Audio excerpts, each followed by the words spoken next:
You guys ready? We'd sell more if we could, It's on. but right now our hands are tied with the staff that we got, so I mean, the more people, they're hiring every day, but it's just like you hire 20 people and 20 retired. you don't gain anything, or out of the 20, you only retain 10, and Okay, ready. Okay. Summary of discussion for March. Anyone have any questions? Good. By the way, it's Mike is here, Scott is here, Steve is here, and Michelle is here. We also have Travis, Mark, and Angie. Housing study update. Might as well start with you. Yeah, so I think we talked about at the last Public Works Committee meeting that our last housing study the city had done was 2012. It referenced some 10-year targets on housing. Now we've passed, the 10 years are up. We really ran the wheels off of that housing study and got a lot of good progress out of it. Talked a couple years ago about doing an updated one, but because there was so much good progress with what we had in a town this size, it just didn't feel like it was a good idea to do another one at that time. The Northwest, or NWRDC is doing a housing kind of a study. It's a little different for northwestern Minnesota, and Thief River's part of that. But I think that it's probably a good time for the city to do another drill down housing study. So I think at the last committee meeting, we talked about it a little bit, and you guys asked me to go ahead and do a little research on that. So I did get a quote from the company that did our last one, Community Partners, and they would update our housing study, and their fee for that would be all inclusive would be $16,900 for a housing study. Then I talked with the Northwest Minnesota Foundation about a grant to help with that, and they think they could do a minimum of $10,000 to possibly up to $15,000 grant for a housing study. So it's out-of-pocket cost for the city would be pretty minimal. So I guess if you want to do that, then work with the application for the grant with the Northwest Minnesota Foundation, and then I did ask the community partners, I haven't heard back from them yet, if they could do a little more. I think one of the pieces we were kind of missing before is, what exactly a little more detail on what people want, maybe what is more trending on single family or rentals or twin homes, or what's the interest. And so I haven't heard back from him on that, but the one thing with community partners, they're probably going to be the most reasonable, but he did tell me that they are phasing out and retiring. They would have time to do one for us, and that would be fine, but they said oftentimes they have developers that will come to them and ask and hire them directly to do a little bit of a specific update one for them. I mean, any developer that's going to spend $10 million here will probably spend 10 grand themselves to have a little bit of a study done. And we don't generally get that information. They pay for that. They have that done on their own as part of their due diligence. And so I guess that's the question. Would you want to continue pursuing this with that community partners, or would you like to see a quote from a different another firm as well? would be nice to have a comparable quote, make sure that the current is still in line. When we sent out that survey here a while back, wasn't housing on that, or housing? It was all housing, Yeah, but it was directed right at DigiKey. DigiKey and I Didn't you guys believe get it? Textron. Yeah. right. But it should be between Articat and DigiKey, I can't remember where they were heading more towards, single family homes or. 3-bedroom. Yep. But this housing study will go more into how many more homes is needed. Correct. That Yep. we didn't send that out. It was more of where are you at? Where would you like to be? If you did move here, what do you want? Those type of questions were in that study. But that'll kind of tie in with the study that we're doing. Yep. Yeah, but this would be, you know, the independent third party that carries a lot more, maybe a little more, or carries a little more value than a small target survey. But What's different from the city doing it versus Northwest? I mean, they're doing the whole area. What different information would be on theirs versus ours?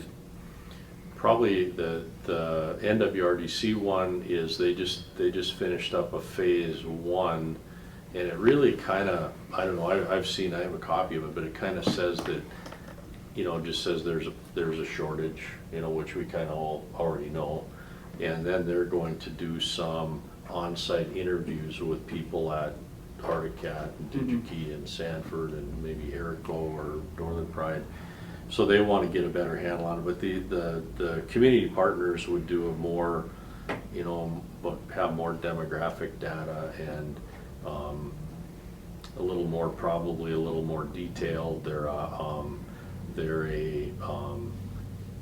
Them or another consultant like them would be probably a little better known throughout industry possibly. It just feels like it's a little more of a legitimate survey, but the last one we got, like I say, we got really good mileage out of that one. Right.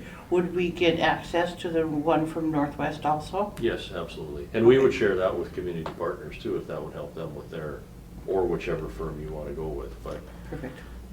So I don't know, it feels like you'd probably like, I mean, partly because just for a comparable quote, but the other thing to talk with another company that's going to be around longer, maybe this is the right time to switch, and then if you want me to pursue the grant Who's Northwest going through? in the BRDC, Or, yeah. they're just doing it on their own. Oh, okay. Yeah, and they've used the Grand Forks Community Land Trust a little bit too. The lady you met last night, Mm-hmm. she did some of that work for them. Okay. And we provided data for them, and other towns have. Yeah. I have a question regarding the same thing that Mikey was talking about. Now, if independent company does it versus the city, is it give more incentive to the builders to come and build, or? I think it kind of does. I think that neutral third party is probably a little more, I don't know, feels like it would be a little more valued, and it's gonna have a lot more in-depth data on demographics and things. And They used to ask us when we first got done with it, the developers used to actually come in and say, hey, because they don't have to do it then. Yeah. It's independent, and they can basically trust the information. Yeah, I've sent it out 100 times. I mean, literally, maybe more. I mean, it goes out to a lot of people, a lot of developers like to see that, and I think it's 7 meg, it's kind of big, but I've sent it out many times. Well, I think they appreciate it too. At least we've done our part in showing them, hey, this is what people are wanting, this is where we're needing help. And it's done by people that do that. Yes, I know we got a lot of mileage out of that last one. I was on the council when we first started that one.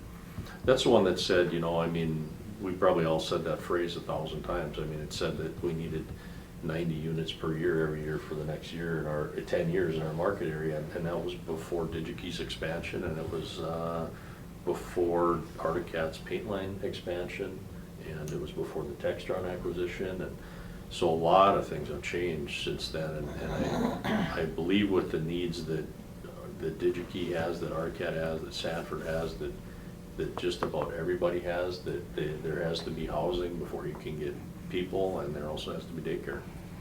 Yeah, because I mean, Articat, DigiKey, I mean, we're busting in people. You're busing in people now? We're busting in people. Where too. from? I think, I just know of one, and that's off the reservation. Okay. But you know, you look at attrition rates of 10 or 12%. I mean, between Articat and DigiKey, that's 500 people a year. And that's not gaining anything. That's just maintaining. And you look at all your the folks that are retiring, I mean, longevity at DigiKey, and I'm sure it is at Articat too. Yeah. I just Longevity is huge there, so it's like, okay, you're gonna start retiring here pretty soon. So, I got my 30-year anniversary in last week. so you're just a green? There we go. I just asked Shane today, and 12% is the number I was told for an attrition rate. 12% of 4,000 is, Yeah. it's a lot of people. That's just to stay even. Yeah. Okay, everybody pretty much in agreement, we should probably look for a Absolutely. second Yeah. company just to get an idea, and also it'd be kind of nice to have somebody that's gonna stick around, so. Because if I remember right, we used to refer the developers to them also, Correct. Yeah. and that helped a lot too, because we could say, here's our, this party has nothing, go and ask them. Yeah. And it seemed, look at how we did for a while, it was just, it cooked. Well, we've added, since 2012, the target was 900. And, it took us the first year to kind of prime the pump, or a couple years. And since then, I mean, there's been 591, and that was updated a couple months ago. I don't know if Greg's issued any new house permits in the last couple months, but there'll be more coming. But there's 591 is what we've accomplished since the goal was set at 900, and that's quite a few for a town this size. Not bad. Be nice to see a graph of what their recommendation was and what we actually did.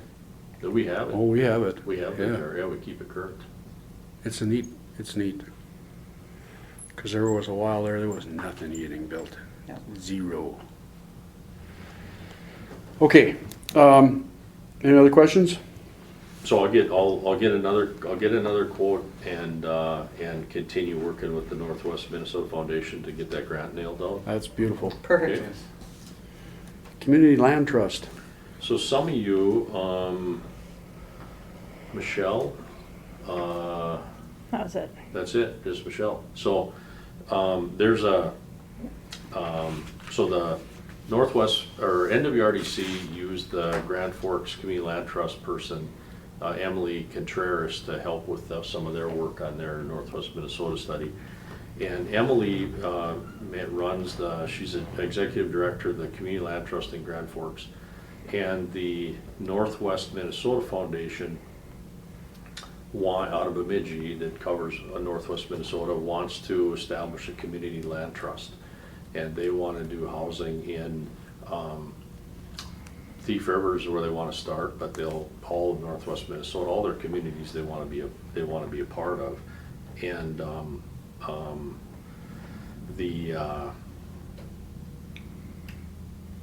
so they want to start in there's that chart. They want to start in Thief River.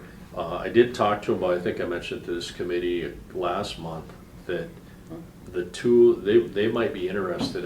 I asked them, what if you purchased the 2 lots the city has on Sherwood, if the city would be interested in donating the 2 lots by the former lime sludge ponds on Parkview to create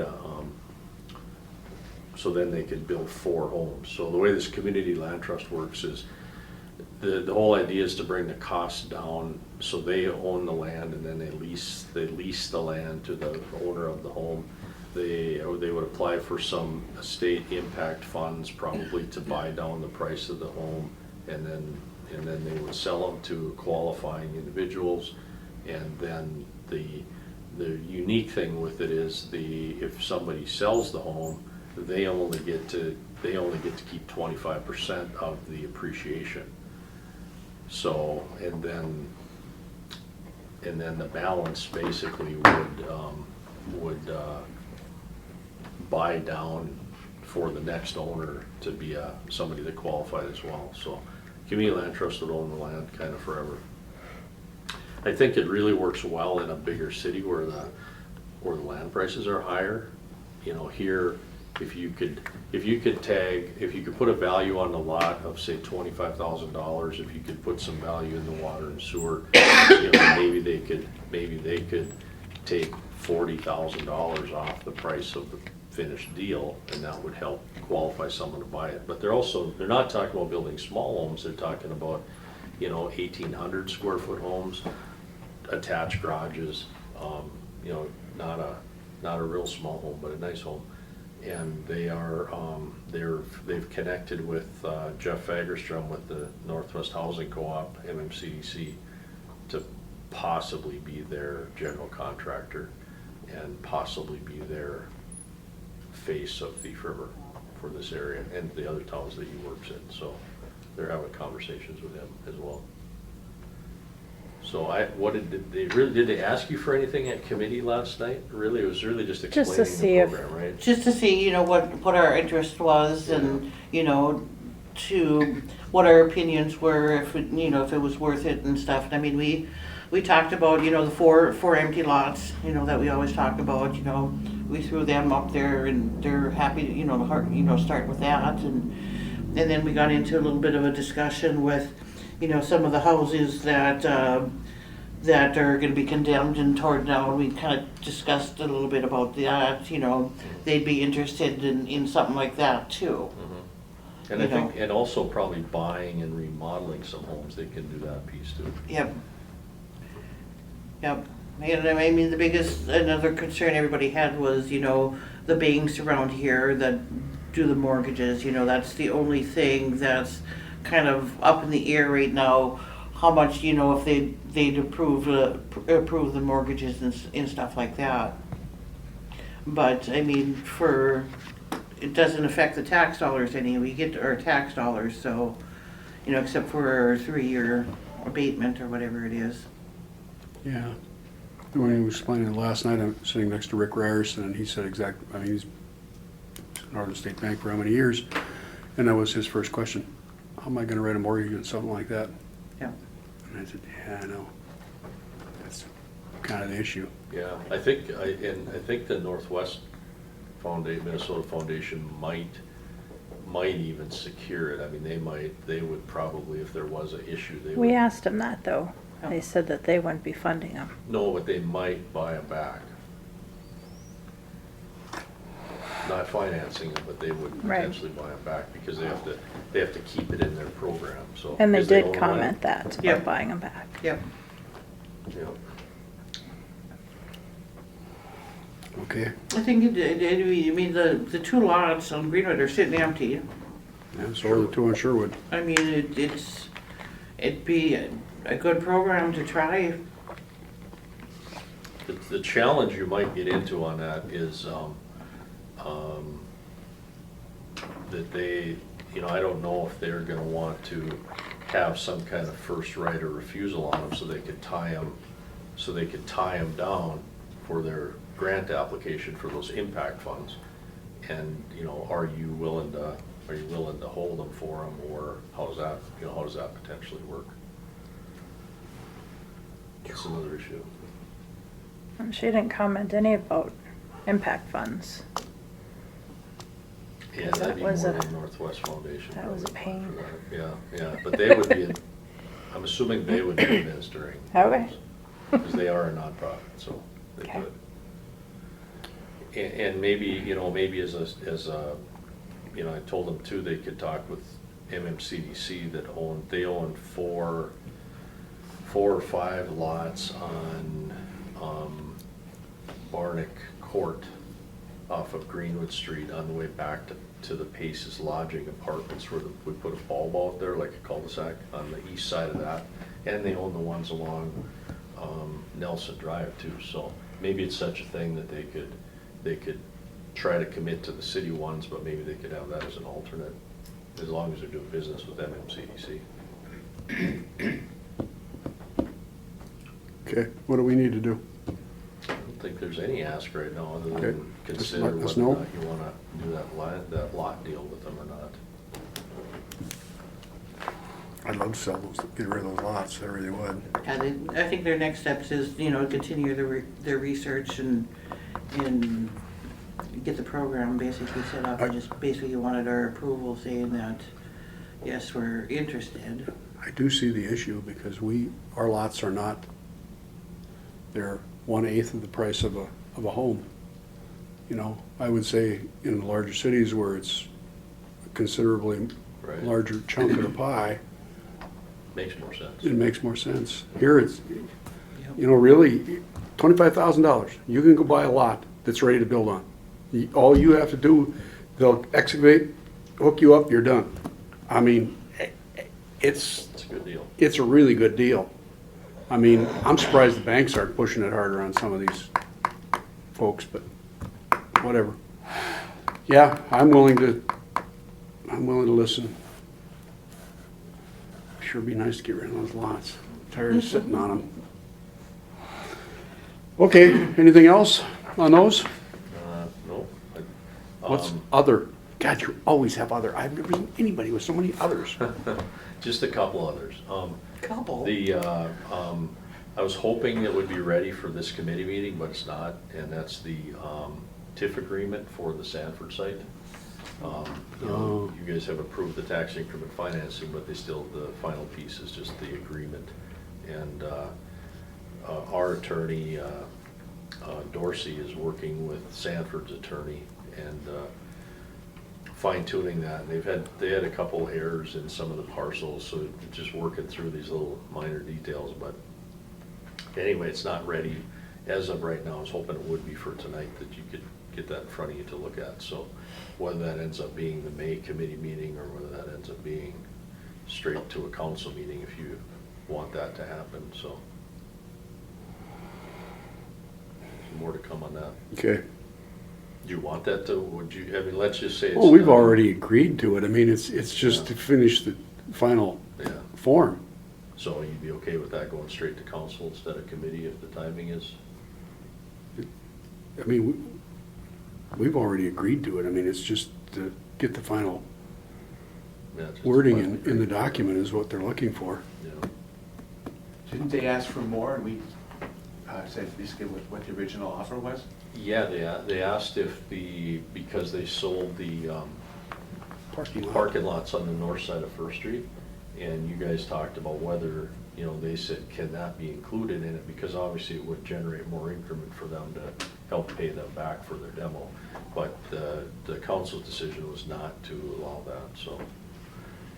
And those are two of the parcels that the Sanford attorneys put in the agreement that our attorney is taking out of the agreement. So Oh, it's see. kind of similar kind of Oh, yeah, stuff, so. okay. That's I'd about, say let's send it through committee first. Instead of going Okay. directly. I don't Yes. think there's a red hot emergency with it. I think that's fine. Then there's no reason to Right. bypass it. Yeah, there's not- Since there's been, changes back and forth, let's do it the proper way and go through committee first. okay. Is it public? Our attorney Dorsey is very, very good, so I mean, they're looking out for the city's best interest, so it should be good when it comes to you, but we'll try to get it teed up for a May committee meeting. Okay. Should be Is it ready by public then. knowledge as to what it is yet? What's going there? Yeah. Not really, I mean, they're looking at some different options, so, Okay. yeah. I mean, hopefully something great.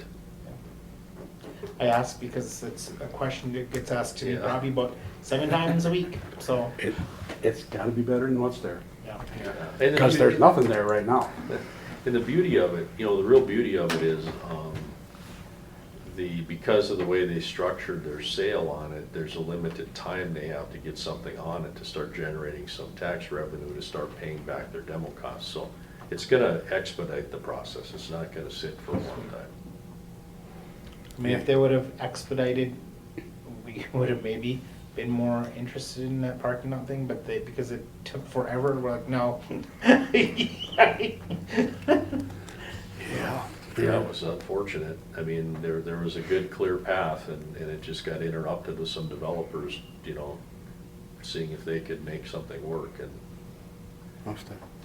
nobody was gonna take that deal, so. That's that. I got one other. Okay.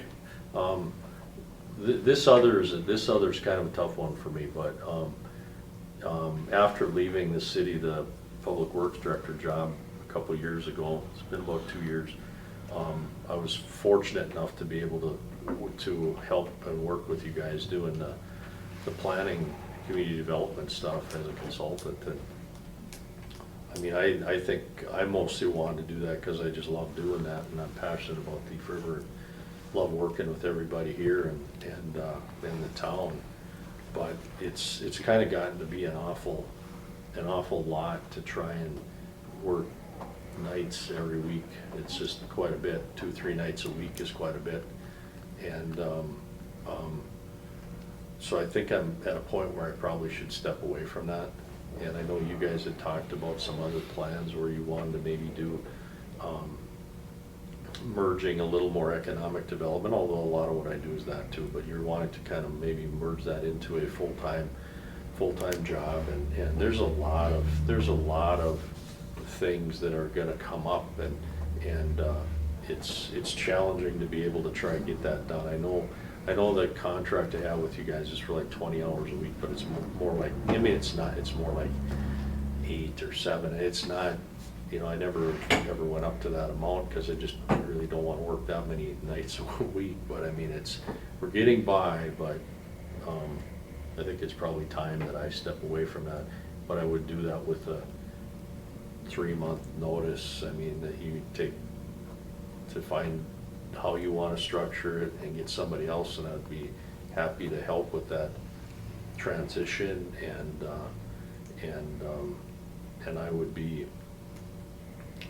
I'll help the city of Thief River any way I can for the next 100 years. I mean, it's a phone call. You need anything from me, I'll be there for Travis, for Greg, for Angie, for anybody. So I'd just love to help any way I could, but I just don't know that I'm doing justice to the city, because I think there's more things you could do. There's more grants to chase after. There's, you know, it's just it's a growing town. There's a lot of good things happening, and I really appreciated the opportunity of trying to help, but I don't want to be impeding it either. So, if that's fair. Thank you. Yeah. Thank you for all you've done. Yep. Yeah, thank you. I like to say I'm pretty passionate about Thief River. It's pretty hard for me to think about not being that guy anymore. But you did state on record for the next 100 years you wouldn't be a Yes, I will. Good point. Yeah, but that's no more than 100, Mike, that's it. I'll be gone by then. But there's always, I mean, there's maybe not that much value, but if there's something that, you know, that you know, Your Travis says. history and knowledge is the value. Well, I mean, like I say, I will never, ever not answer a call from Travis or Angie or any of you guys that have a say, well, do you remember what happened back in whenever? And I mean, or where do you think I could find that piece of paper? I'll always be there. And I'll always be an advocate for Thief River, always. Thank you, sir. Yep, thank Got you. anything else? That's it, no more other. Okay. Thank you. Thank Yeah, you. Thank you. Okay. Thanks, Mark. Yeah, I see him sitting there. Can we move to? Let's go there. That number 6, Yeah, well, if you want As long as he's one not- of these up. so maybe just to kind of recap this subject matter on this, something that we've kind of talked about for a good year and a half. We had, prior to myself joining the staff here, you had gotten some guidelines from Del Rey, legal guidelines on the steps. Yeah, you can bring that up. Thank you, Angie. And it was kind of a condensed version out of city code on ways that we could go through the process here to get some buildings condemned. Then we have had several, and of course we continue to get those through calls through Public Works, but we have several buildings that have come up that we've discussed here in this committee. And Greg has taken, of course, he's the person that goes out in the field. He's the one to assess them. He's the one that really kind of can process this to where do we want to be as a city. I think the big thing is what is the public safety, aspect to this. And then one of the other things that this group has talked a lot about is the financial burden that it could cause to the city. So we've discussed this quite a bit, but we really haven't officially decided how far we want to go, and then where the big split is between city staff and legal, right? Meaning, when do we push this to the legal office? So it's been a couple months that I've been, requesting with Greg, and Greg's really kind of done a lot of research on this to where do we think we should be as far as department. And Greg has some stuff that he'd like to go through. He has organized the ones that we have. I think currently we have 6, Greg? So we have 6 locations that we have deemed on our radar. We have not officially done any of these locations to the point that as a city we've committed to the cost, but we have them on our list. This is the point that we're kind of asking, can we go a step forward? Meaning, Greg, tonight we have 2 locations, which Greg has deemed number 1 and number 2. We've taken them through step between 3 and 4. But before we actually request that City Council goes to that point, we wanted to bring it up here to committee just to talk about that process. There's a couple of letters that if you go back, you can bring up that if Greg was to handle it through our offices, this would be the type of route that These? we would go. You could start with number 1. And of course, everyone that has their teams, if they'd rather, they could look at it that way. But then I want to give Greg a chance to actually be the person to talk a little more. One of the things he's been doing also is talking to other cities about their process with this same thing and what would be some of their recommendations.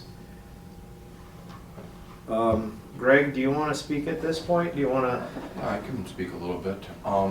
So I reached out to 2 different cities, the city of Bemidji, and visited with the building official there, Todd Bido. And I also reached out to the city of Crookston, building official Greg, I forget his last name now, I apologize. One of the very first things both entities said to me, legal, get your lawyer involved immediately. Don't mess around, go through them, just step by step by step, just to protect yourself, the city. There's a lot of state statutes that come into play, there's a lot of things. I mean, it's very complicated, very quick. They said, get legal involved immediately. That's probably the biggest talking point that myself and the other cities have.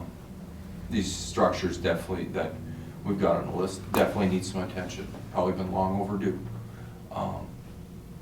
I feel positive sitting here and visiting with you folks, and I sure hope we can take some action. I know it's a slow process. It's going to take time to get one thing done. So. We've handed some of this off to Delray. I thought he sent out letters already to a few of them. He told us it's a 12-step process once you start with him. And that was the very first document that Travis had Angie pull up there, was that 12. Yeah, Yeah. that was the 12 12 steps. Yeah. Okay, that's what I figured. Yeah, so it's a long process, it's a long, hard process, and there will be, I would imagine, some financial burden somewhere that's gonna have to get picked up either by us or by the current property owner. I mean, it's gonna be. So I What do you do? visited with Delray, just to continue on this, maybe about a month and a half ago. And he does not currently chasing addresses down. This is where it comes to, do we take, kind of those steps where, you know, we've got 6. Do we want all 6 to go? Do we want 2 to go? Do we want 4 to go? This comes in with this discussion about our financial ability, you know? I got quotes on estimated, we'll say it costs with, if there is no asbestos or there is no hazardous waste, you can figure 20 grand a building. So if you've got 6 buildings, where do we want to be as a city for that? You only have 20,000 budgeted. You got one Is there building. any grant? Again, this is why, you know, necessarily, I mean, if we put this in Delray's hands, we can't really necessarily pause either. Then I think there could be a point in time where if something, you know, if we could be liable at a certain point in this process, in this 12-point process, if we don't have the funds to actually destroy the building. So that's where, you know, we're basically looking at that commitment. We're looking at trying to get our process down here for the city staff on how do we want to start taking care of these buildings. And that's where we, you know, I asked Greg, I said, let's prioritize them. And like Angie said, I knew there was possibility for 1 building a year, but do we start at 1? One of the things that Delray mentioned too is these processes aren't necessarily going to follow the same timeline. This house might be fast, this house might be slow. We might know some of the owners, right? We might have, I mean, it's interesting, and that's where we didn't know if we wanted, if you guys wanted city staff to send anything out to contact those people, especially with confidentiality. I've had calls in my office of, you know, is there any houses that are on your list? And I mean, at this point, I would say that we have houses on our radar, but we don't have a list yet, right? Until we actually decide that we're going to pursue this through legal action, we'll say. And before, like in that step 4, before bringing it to council to ask you guys to vote on that, I figured we should decide what ability we have as a city to follow through with the actions, we'll say.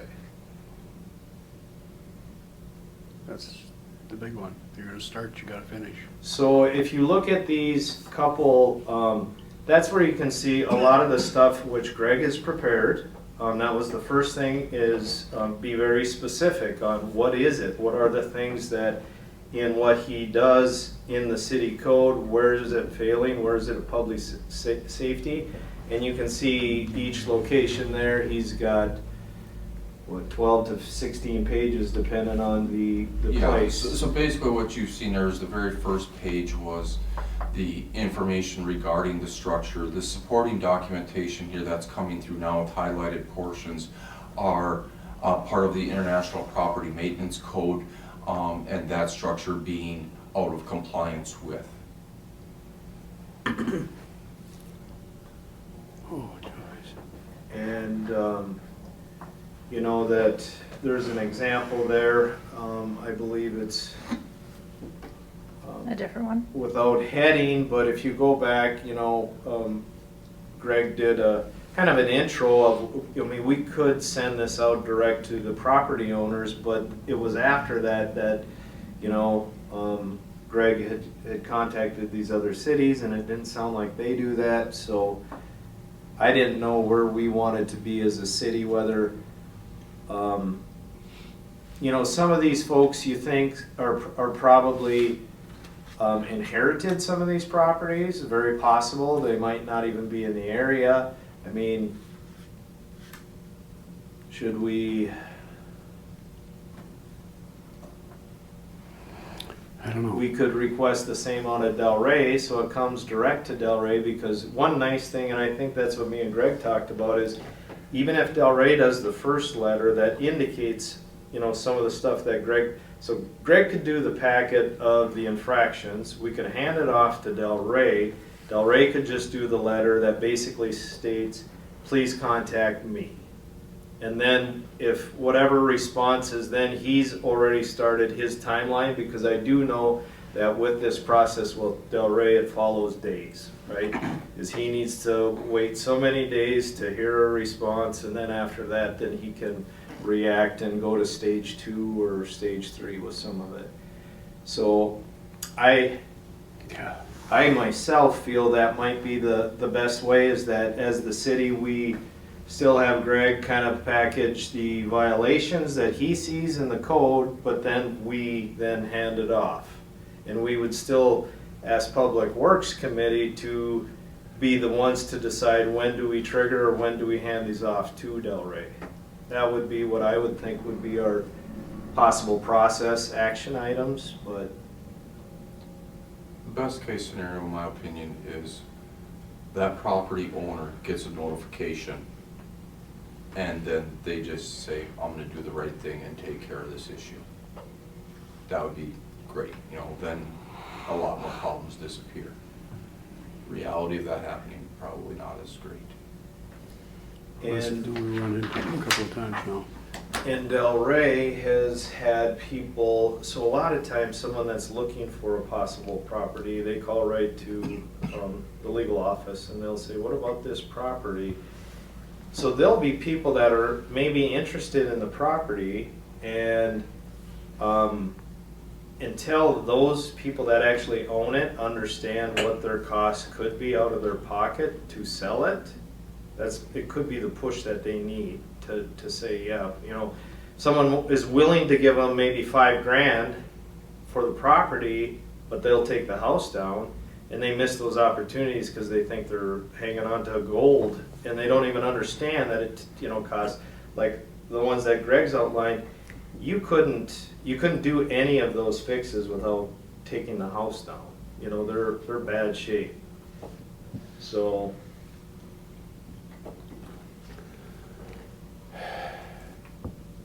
I worry about just giving it to Delray and having the process being completed. So you would think you pick one and you see how well it goes for speed or timeline, or? No, you have to keep the timeline to make sure that they get done. Reminders. We have already started that process with Delray, okay?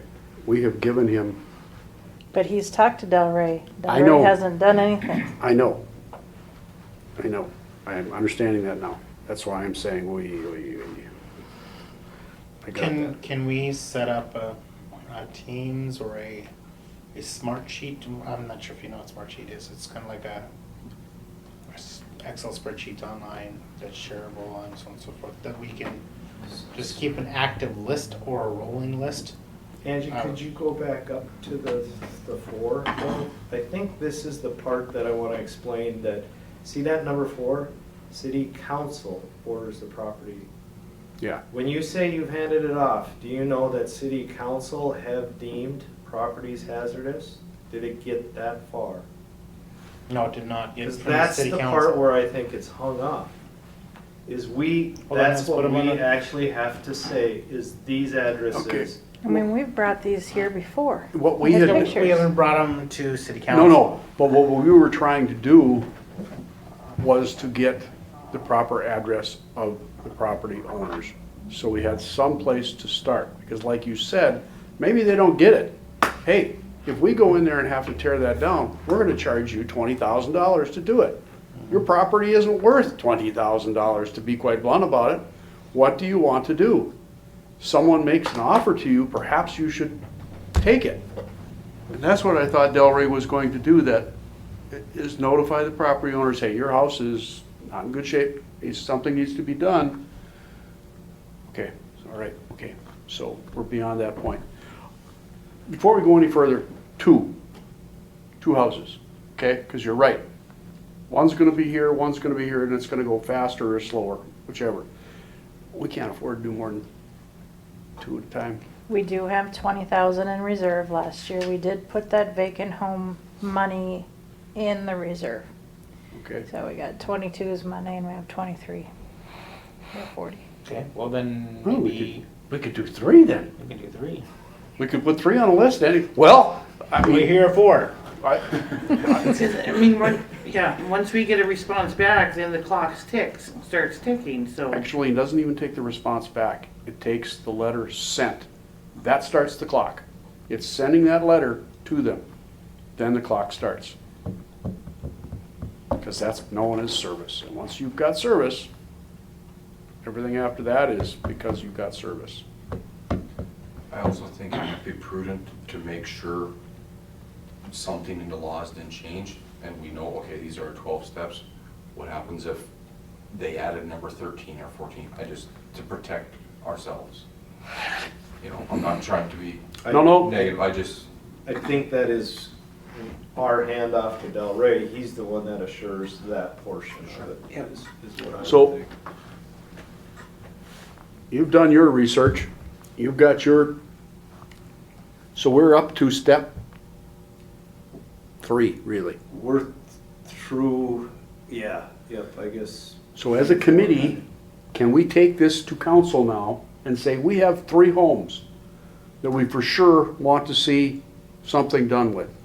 We don't dare start with the others because we don't have enough money to do them, quite simply, correct? I mean, we don't have $80,000 to start tearing down homes, if that's what's gonna end up taking. Because, yeah, you can put on their taxes, but if they don't pay the taxes, we never get it recouped, and it takes 7 years to do something like that, and then round and round and round we go. Let's start with 3, because the homeowner can come back and say they're gonna sell it. And We then- could get lucky, Yep, we could. We could. We can just say the top 3 on our list are here, and this list is not finished. You know, And Greg's got a list, prioritized. Yes, sir. So we are, we could get right to, 4 then, can't we? We've done a 1/4 of the list already. I'm feeling better. Do you know who the legal owners of these properties are? I have called Julie Hanson up at the county recorder's office and had that information. It was a while ago. I guess before we do anything further, I'm gonna probably call her again and make sure nothing has changed. Okay, okay. what was the money? You would be also just be able to go on the auditor site and do you have the parcels of each one? I have the parcel numbers on each one, but I guess I don't The have tax a lot of statement. faith in any of the county's websites information on there at the moment. Well, the tax statements are tax statements there. Yeah, very true. I just, The pictures of all the Julie, statements are on there, so. What was the one, 1201 or whatever? do we want to say that? I know. Yeah, sorry. Yeah, probably not. I didn't say that. Okay, Didn't say so the state address. is everybody okay with that? absolutely. Now, here's the issue that she just brought up. If we dump it to Del Rey, it probably just gets pushed because he's busy. And I think that's what's happened. So we need someone here to keep the records and to keep it moving forward.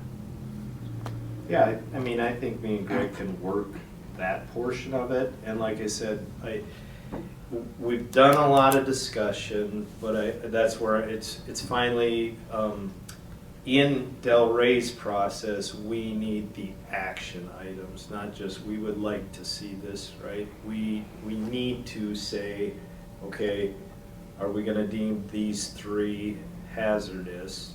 Because that's at what point in time I believe it becomes public too. That's the point. So that was part of where we wanted to talk about where we're gonna be on that.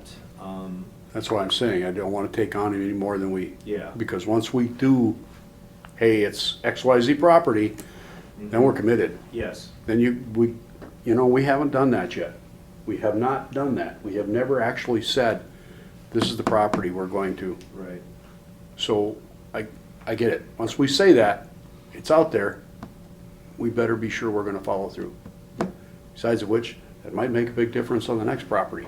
Yep. Hey, Dave Ferber's tearing them down, and they're charging us for them. And I'm glad you brought that up because that it really is what we're talking about here is starting a process that hasn't been started. And so an important part of that is, Greg wanting to do his job is then he'll start to assess, and if we hit that point, you know, really in his eyes, he won't be worried about how many houses we can afford to do. His job's just gonna be, if this is this kind of shape, I need to put it on my list. And then so we need to get that, just that continual roll of our process and how we handle these properties. And that's the other thing we've been missing, is Yeah. that list. I think we had 6, I think 6 or Original. We had 7. pictures of them. yeah. And that's what we were looking at, but again, we were back to, you know, how much could we actually afford here to go after? So, that would be my concern, is I'm more than happy to take it to city council. Once Greg's got that for sure on the properties, I'm willing to take 3 of them before the council and say, here's the 3 properties. Now, Yeah. here's our next step. Especially after, I mean, we forced the one house to get cleaned up and stuff. I mean, people have started taking notice of that. I mean, that was a big topic of discussion with a lot of people in the city.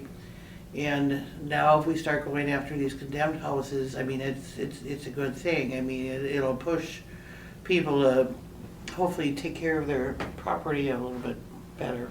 Okay, so we can, as a city council, we can name this property before we serve them then. If I'm reading that right. Because it says, city council orders the property to be hazardous, then on number 6, it says, that's when we can actually send a letter out to them. Right?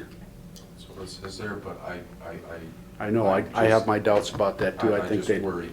before it gets public, I guarantee you, they probably want service done first. And what I think we can do at this point, as long as, you know, we have that agreement here, I'll circle back with Del Rey, and we can let him even bring this, you know, to city council. So Okay. we know we're doing the proper steps, we'll say. Just wanted to make sure we 100%, you know, stood behind this again on how we wanted to. You know, a good point that Michelle just brought up, that I already had myself, right, was this, is like with this other property here, now all of a sudden, the calls start coming in. So we might say that we're gonna start with 3, but we do have 6, and then those people that live close to those other ones start calling. Well, if I you- don't see why when we go to council that we could say, you know, we've got a list of 6 houses that need to be reviewed. We're gonna start with the top 3. So then that'll kind of give notice to any other owners, Yeah. you know, thinking they better start reacting now. I think where I was going is, what would our staff do if the neighbor of one of those then say, why hasn't this, you know, if they start pushing on the other, like, you need to get this place down too, this is dangerous. And Yep. it could be, do we end up that if we have to do it, we just have to do it? Anything that hits those milestones, we have to start reacting to. And see, that's the one hesitancy I have, because he's got 6, okay?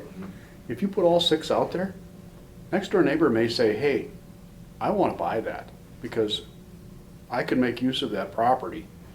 We actually had that situation on one, if it's still the same situation, but there was a comment made about, yeah. There's one in my ward that the neighbor wants to buy the place, but owner doesn't want to sell. And that's But I why, don't know if the owner realizes how bad that house is. oh, and that's, God, we can't afford to do 6 though, guys. If we get jammed up and end up having to do 4 or 5 of them, what are we gonna do? Because we've got to push it through if we're gonna do it.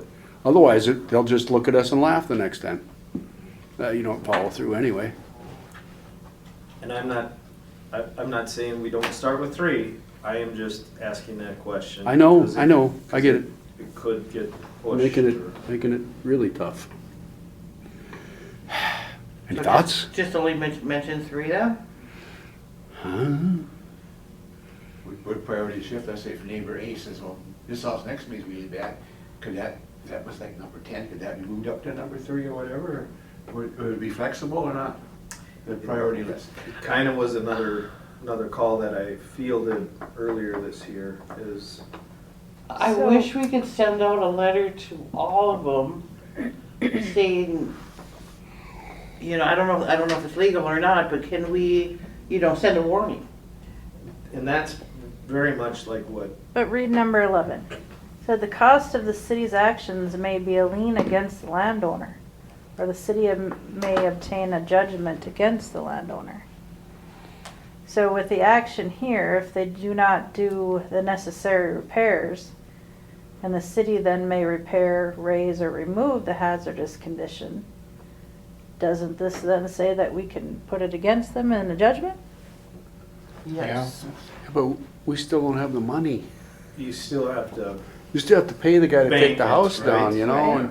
and, you know, that's what we did up on North Dewey is because we Well, just, we we couldn't gave 'em afford to do property. it, yeah. And, you know, it's still sitting there for sale too. But this doesn't have a timeline on it. No, I see that. It's not See- like we have to do them all at once. No. Well, maybe we should nail down all 6. Well, let's see what Delray says. I mean, if we can mail them out, you know, give them a warning and say we're starting. Heads up, we're coming. I mean, honestly, you can say it's now scheduled to, It's on our list. it's on your list, yeah. I guess I would look at it this way, if it looks like it's dragging out, then guess what? Come budget time, we say, okay, we need to adjust our budget to add some additional funds in there to tear the building down. yeah, so again, I think that's a great idea to start with the 3. I just was saying, you know, we need to be prepared if Yep. we get pushed on more, right? Because, Check with Delray, see if we can send out Yeah. a warning. okay. And then, I mean, out of 2 out of 6, they're gonna throw up and say, well, I'm gonna sell it then. And I'm gonna also be honest here, I'm gonna have my workload for this summer, for just inspections, is gonna be extremely busy. I mean, so if we're gonna push forward here on this condemnation, and I've gotta worry about 1, 2, 3, 4, 5, 6, up along Travis, not trying to exclude you by any means, of keeping track of a timeline. I can only work so many hours in one day too. Yep, I know. That's the other thing I was thinking, because you're gonna keep track of it. That's why I'm thinking, I thought biting off 2 was really good. But we can still send the warnings out. But we just don't actually have to work on 4 of them. Yeah, and actually, if we batch them like we talked about, then the timeline's the same. So if we do 3 starting now, it's the same timeline. So here's the question I have for you, because this is what's got me hung up. Maybe I'm just thinking about this wrong. But if we send out these warning letters to all 6, okay? But we're really only going to do 2, 3 at the max. Is that what we're aiming for? We're aiming for compliance, right? Yeah, I would say so. Compliance and public safety and Yeah. health. So if we get some movement on those other, That's a plus. that's a plus. So, yeah, maybe we send out the letters to all 6, but we work and focus on 2 or 3, depending on what Delray says. And we let the others hold off for right now. Yep. How does that sound? If we're concerned about, tracking of those things, you can put an Excel spreadsheet in, Teams folder and reference that so that we can have that on a reoccurring, Yep. That would, excuse me, that would be really good for us. yeah. Because obviously, and you guys, Scott wouldn't know, but we really thought this was moving forward already, to be quite Yeah. blunt about it, okay? And obviously, it hasn't been moving forward very quickly. This way, we could keep a handle on it too, and we could find out how it's going. Yep. Because I know Anthony's gonna ask me again in a couple of Yep. weeks, because he's got that house next to him that's in bad shape. That one in my ward and. Yep. So how does that sound? Who's the Right. Who's the That's what XL we- king? That's Make a what we spreadsheet. decided was. I think 3 will work. We'll start with 3, we'll leave the other. We'll send all 6 of them that you have a list, a warning, but we'll focus on 3, so we don't overtax ourselves and get ourselves into more of a bind than, because you know what? If we try and do too much, we won't do anything. Yep. It'll just sit and spin then. That's how this last thing has worked, I'm pretty sure. It's just too much, it's overload. Because you gotta find all the people, you've gotta send them letters. They're not so easy to find, that's part of the issue. You might think they would be, but they've moved, or, Do they have to be certified letters? that's something Delray better answer. I'm pretty sure that's. Especially if have to be. And then the other thing too is now we've had a pretty high snow load this year. Is it worth me going around and rechecking some structures to see if things have changed, altered? Some have maybe degraded further, that would bump it on the list. I mean, I'm making more work for myself here, but I could probably answer that. The 6 that we have, we're starting from not have done this process, so all 6 qualify for a way past the point. I think in my eyes that where the difference would be is when we get a call from here on out on, we'll say, a safety hazard, something, that's probably where you would have to be upfront in the process.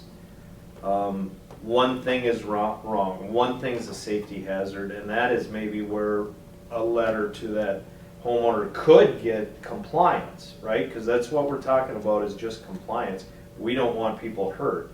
It's not in our interest to take over that property. We don't want to. We're just being forced to with some of these residences that are so bad off that they don't have interest in them. So No, I'm sorry. I was just gonna say, so it might be more of a, whether you notice it or the neighbor, because actually there is one property of how we kinda got on this is, I got a call on, is this property possibly on your radar? And then you went and looked and you said, at this point in time, I don't deem that. That particular one could be, well, I'm noticing this, you're getting close to being on my, and maybe we, right, as a could be. building official, you would send a letter out saying, oh, this is kind of a violation of code, this one thing. It's just that these 6 have, what, double digits on most of them? I mean, they're not gonna reach compliance without taking the building down. Okay, everybody in agreement with that? Start with, shall we try?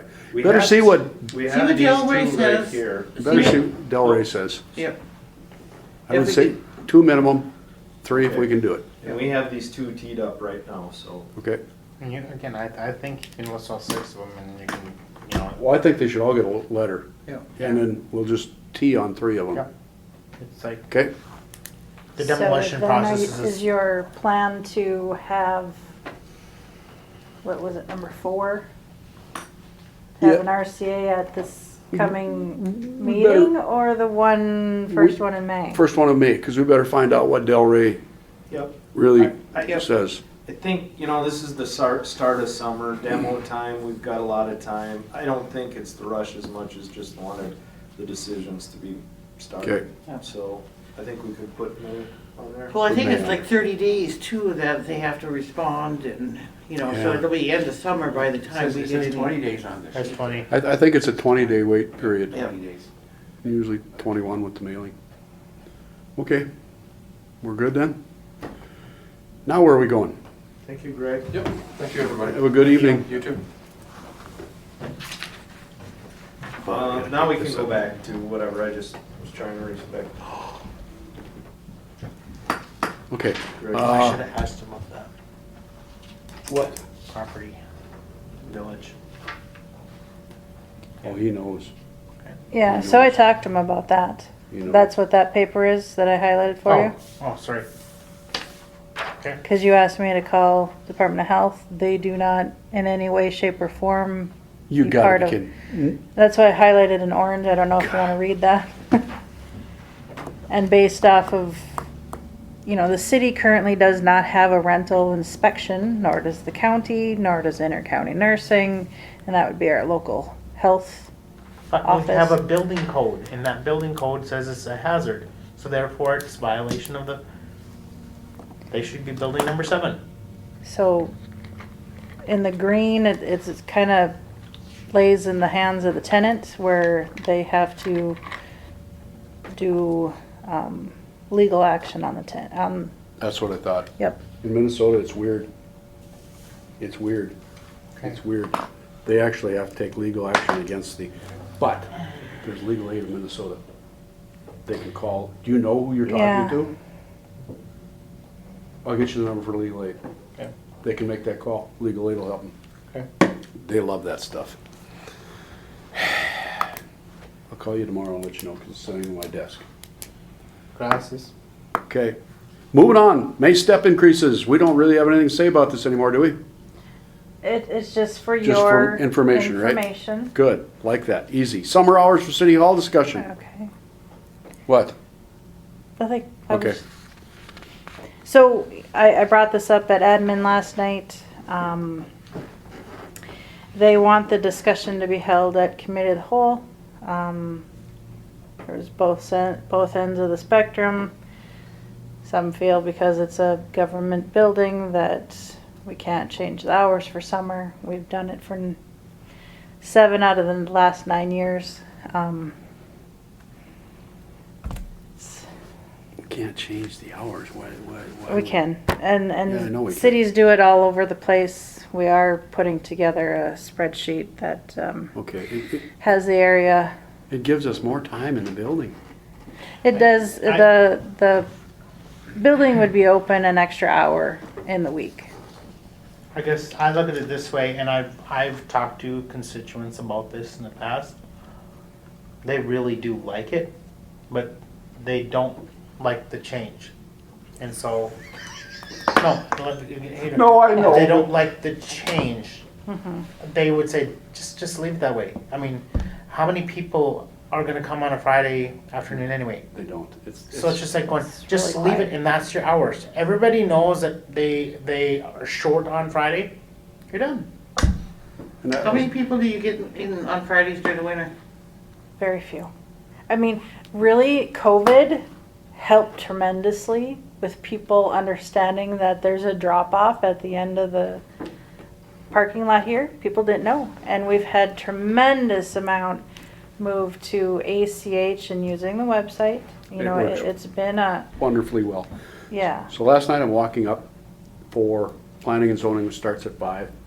And here comes this gal. She drives up. She drives over to the payment, the slot, okay? She stops and she gets out of her car. And here she comes carrying her bill in her hand. Well, they're not open. It's 10 to 5. And I said, "Can I help?" "Well, I want to get in and pay my bill." And I said, "Well, you've already got it in the envelope." "Well, yeah." I said, "Well, that's what the box is for." "Oh, I can just stick it in there?" And I said, Oh my. "Yeah, I don't have to give it to him here then." I said, "No, that's just stick it in that box." "Oh, okay, I can do that then." I said, Well, even What are we the missing sign on here? the door says there's a I know, box. but I was I kind know. of a little worried anyway because she wasn't parked straight. She drove up to the box and she was parked, and I'm thinking, something's not registering. You know, right and here." well, and then it was brought up about building permits, and I said, building permits now can be dealt with online. And the other issue there we brought up there before is in most cases, if Greg's gonna be gone, that's the day he's gonna be gone anyway. Yeah, it is. And so what are you gonna say? "Greg, you can't take any more Fridays off." Well, There's only one person in that office now, and that's gonna we be that way. did 2 years when Rod was here. We didn't I do know. the summer hours, We switched. but internally we still did summer hours. Yeah. The problem with that is you had one person in the office that couldn't answer all the questions. You had and then they got ticked off that they were in the building and then they couldn't get their question answered. I'm still and I'm actually with with Mike. I think once you set up a time, it Leave it needs, alone. it should Yeah. be left alone. If you're gonna be, if you're closing at noon on Friday, close noon on Friday. I mean, we at the liquor store, we changed the Change hours hours. because A, it wasn't working. We didn't have enough staff to cover the rest of the hours. Now, and Steve keeps really good at records. He knows we averaged from 9 to 10 o'clock, 3 customers. 3 customers. We have up to 3 to 4 people working inside that building. Are you joking? We weren't making a dime. We're losing money. I said, I don't care what happens. You want to stay open till 9, that's what we're going to start again. Well, we're never opening from 9 to 10 again. There's not enough people. You can't run a store with 3 customers. There's no way. We're losing money, big time. If you had one clerk in there, you've lost $20, just like that. Oh, anyway, just for an example, we stopped doing it. They learned. I think 9 o'clock's a fair time for the liquor store to stay closed. If you can't get it done by 9 o'clock, I'm sorry. Even Digi gets done by then. So, No, they don't. well, those guys don't get 11 done till o'clock. 1 o'clock or whatever. Anyway, so But back to my, Yeah. again, this constituents that I talk to, they hate it because the hours that we are open are the same hours that they're supposed to be working. So if there is that extra time that we get in the middle of the week on those Monday, Tuesday, Wednesday, Thursday, it They helps can them. come in prior to going to work. yeah, and that's what I think is key. And I still say, I'm sorry, some of you guys aren't going to like it, but I say if we're going to start that, I think we should keep it. I agree. I think we should post it. This is our hours. We're open at 7 o'clock in the morning. We're open till 4:30, and on Friday we close at noon. What's the Okay. staff kind of feel about that? Would they? How is that a They hardship? absolutely want it.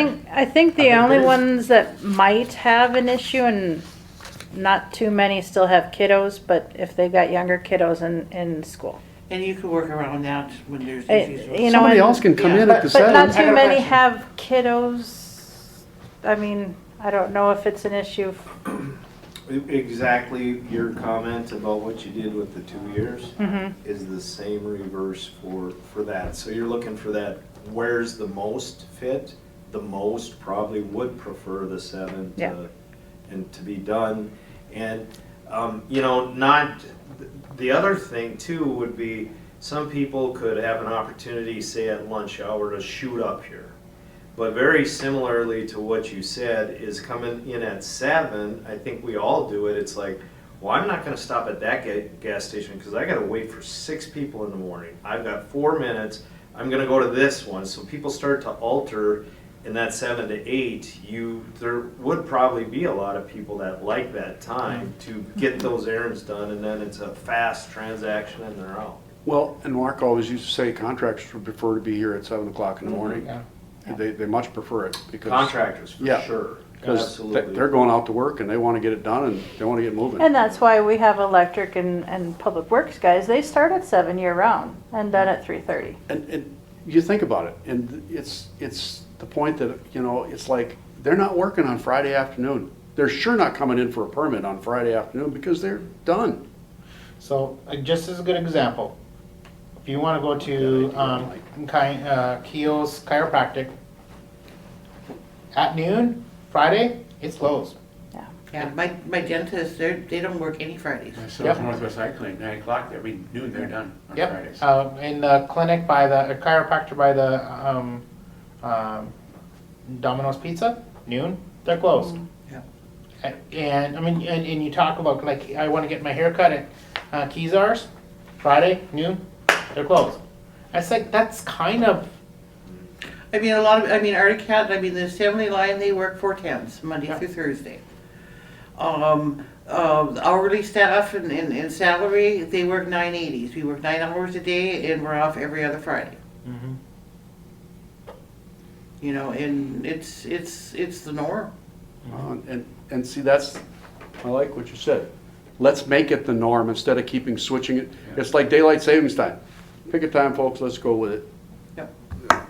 Yeah, Less confusion, the better. yep. So it'll be another discussion at committee of the whole on May 2nd. I'm gonna be gone. I'm gonna have to phone in. I'll be sick that day. Phone in. How's that? Okay. Okay, remember that. I mean, it just discussion, so I mean, yeah, Okay. you can be. All right. Okay, moving on. City Hall rebuild plan.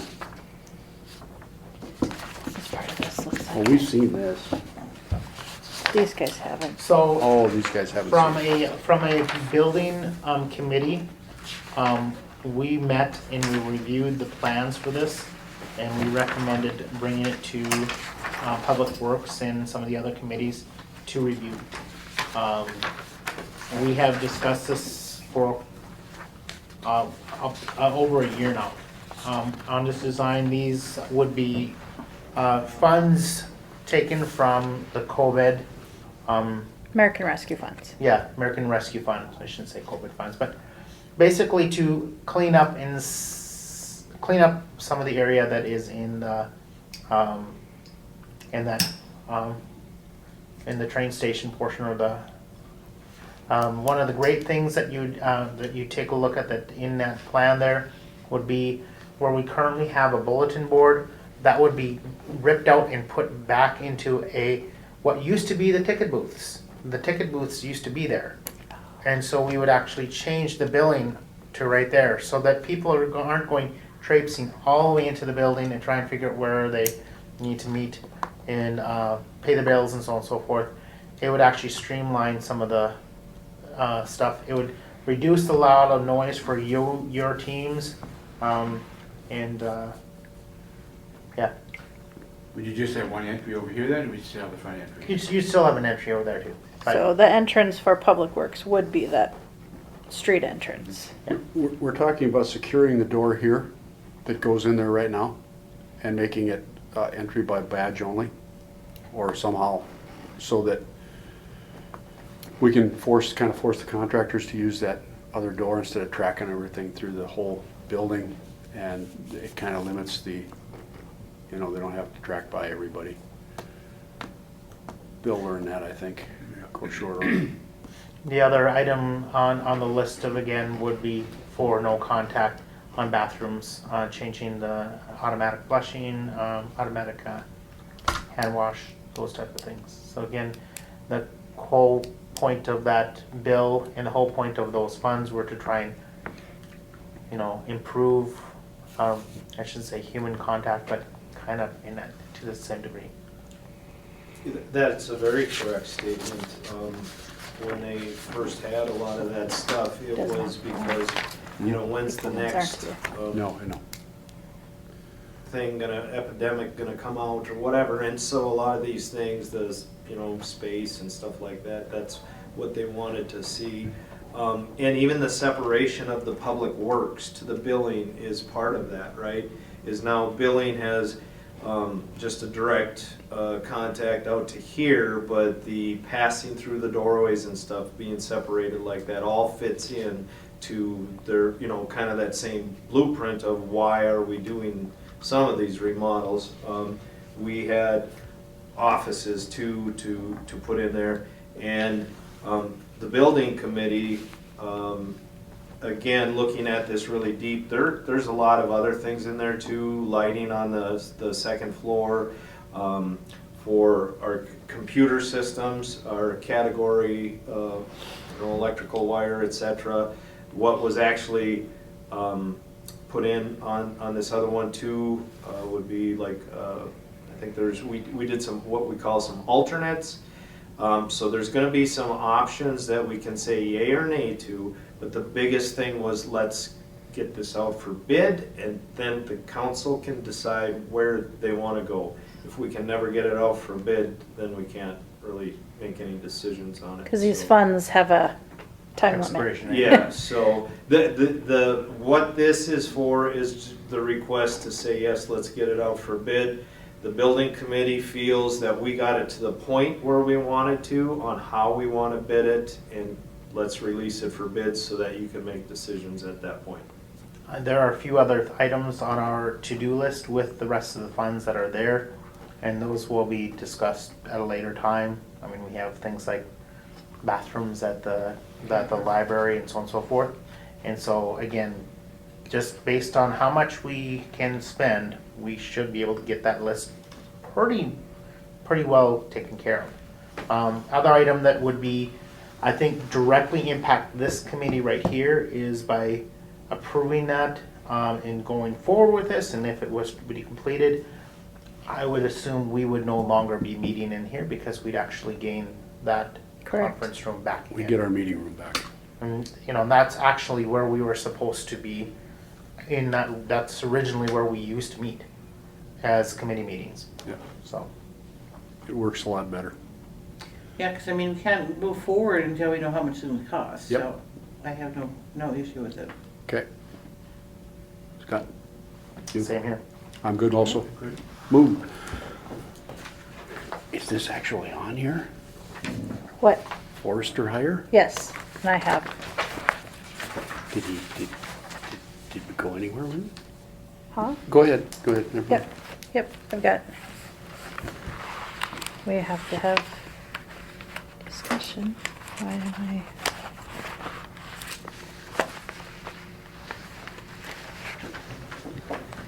Looks like Angie's pile is bigger than your pile for handouts. I think you're safe this week. That's mine too, though. Yeah, this is his.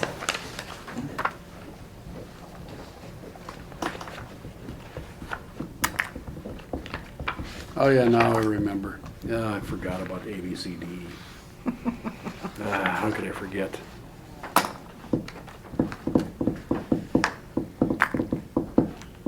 I still don't know how they're gonna make a decision on this without having, but go ahead. Never mind, I'm good.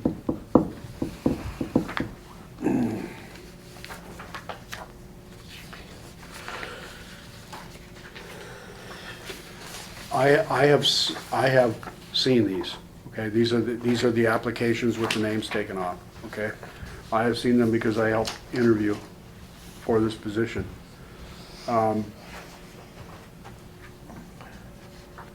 Just so you understand.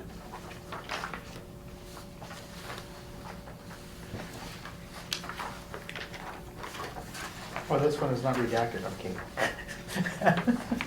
So everything will be referred to as applicant, A, B, C, or D.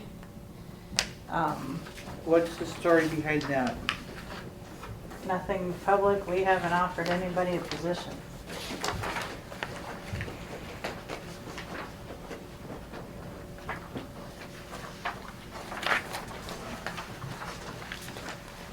You want? Copy of all.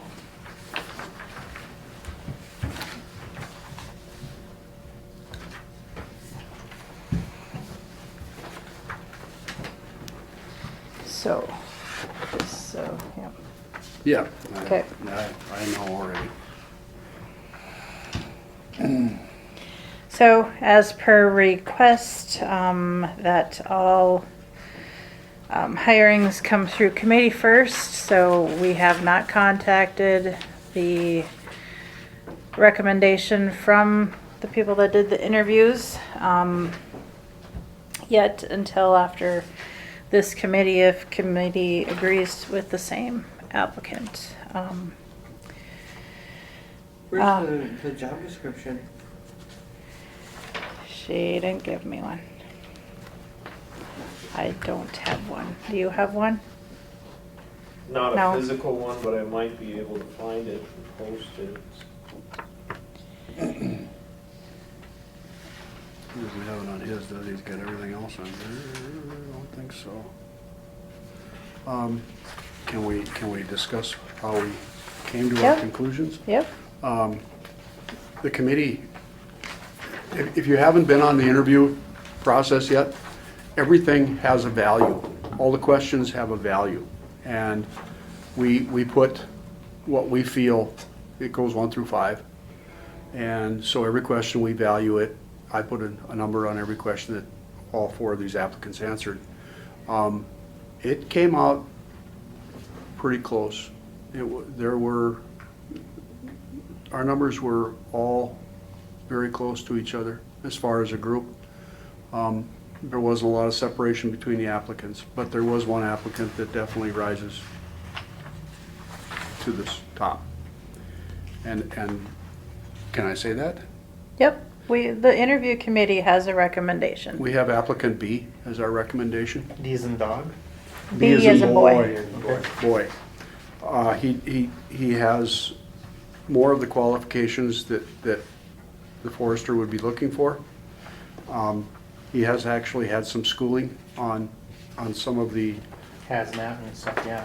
and also even, he's worked with, he took farm management, so he's got some experience with spraying and grasses and weeds, and so he's kind of already heads and tails above the other ones. The other ones did not have hardly any experience with that. He also has some heavy equipment experience that we did not, or we feel is extremely important, because there's one particular piece of equipment that he can operate that we don't have anybody in the city that can operate right now. So, Yeah, that would be an asset to Public Works as yeah, well. Public Works as a whole. So, that's where we came down on. Granted, it's kind of tough for you guys because you didn't get to see them and talk to them, but that's why we're here. If you've got questions, now's the time to ask them. And a Class A driver's license, is that CDL too then? Yes, he has a CDL. Isn't there a certification for a forester? Yes, And is he willing to go and get that certification? yes. The qualification here is the city is going to help him with that. We, of course, will help pay for that and get him enrolled in the classes, because he has to be certified to spray herbicides, pesticides. He has to be certified as a tree, I can't remember the name. Yeah, tree inspection. Arborist, inspect- or not tree an inspector. arborist? How Yes. long does it take to get certified? Not terribly long, and we do work with a local contractor that has his too. So anything that, to get going, we'll say, this spring, we're not without activities till he gets that certification. So I don't feel like we're at any risk at this point, if that's where there's a concern. I do think we have time to get this position rock solid, so. Would there be a timeline that he's gotta have that certificate completed by? Must have meant A. No, but our push or Yeah. our that goal would be one by wasn't the end it? of the summer. Mhm. Yeah, That one I wasn't it? think that's a very attainable timeline. So, depending on.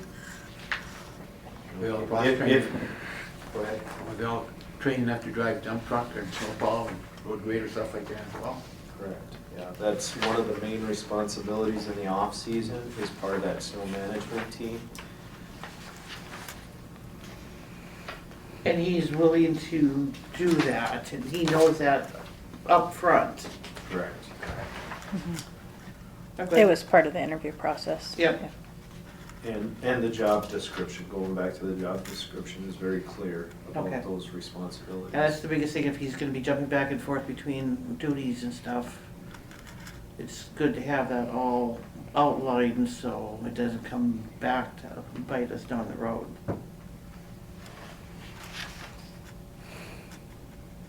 Yeah, you don't want someone that says well, I was never told I'd have to drive a dump truck. Yes, you were. We explained it to you. You're a part of the snow management team. You're a big part of it. Because you're someone who's free in the wintertime.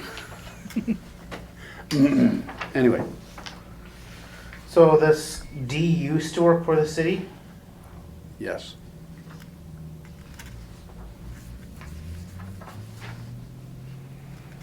Used to work with Tree Solutions and so on and so forth, so Oh, I wish I didn't have that thing on.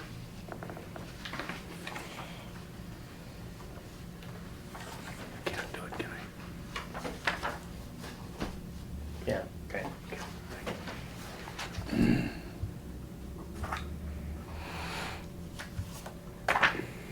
There was no experience on the herbicide, pesticide, or any of the spraying.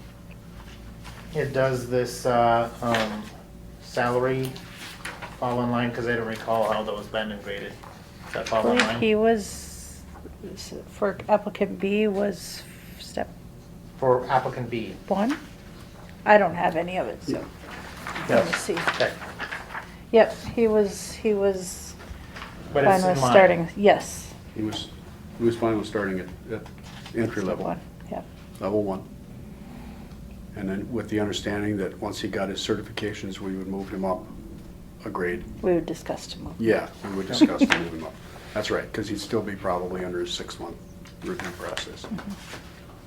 Okay, and you said that there was a significant gap in their, There wasn't significant gaps. And some. There was some differences, though. You could definitely tell there was some differences. okay. Um, I'll go with the recommendation of the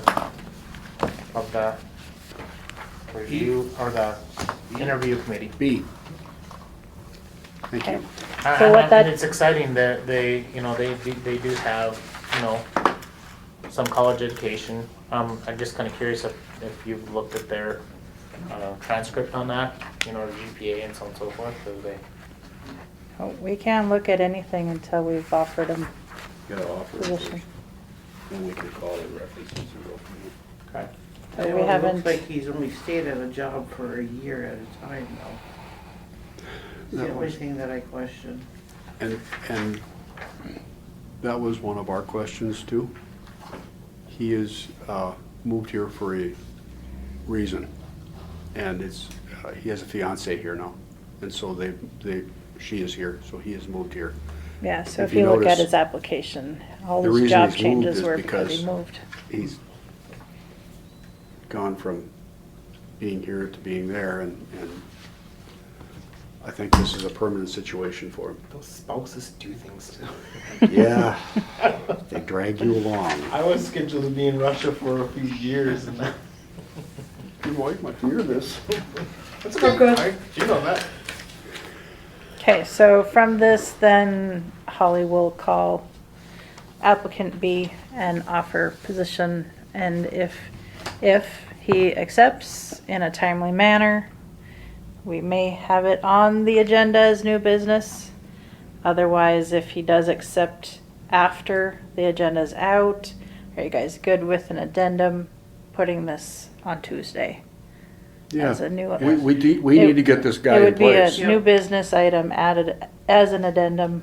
Okay, we need to get him, If you we need guys to are get good him in with that. place. As long as Okay. it's a new business, we're good. Yep. We're I would discussing. encourage and let them know that we'd like to put it on the agenda, so can you get back Right, to us? well, it's a little bit more difficult when it's Thursday tomorrow. Yeah, I We hear tend to want to have them out by Thursday, so we would have to call him and he'd have to accept it. Yeah.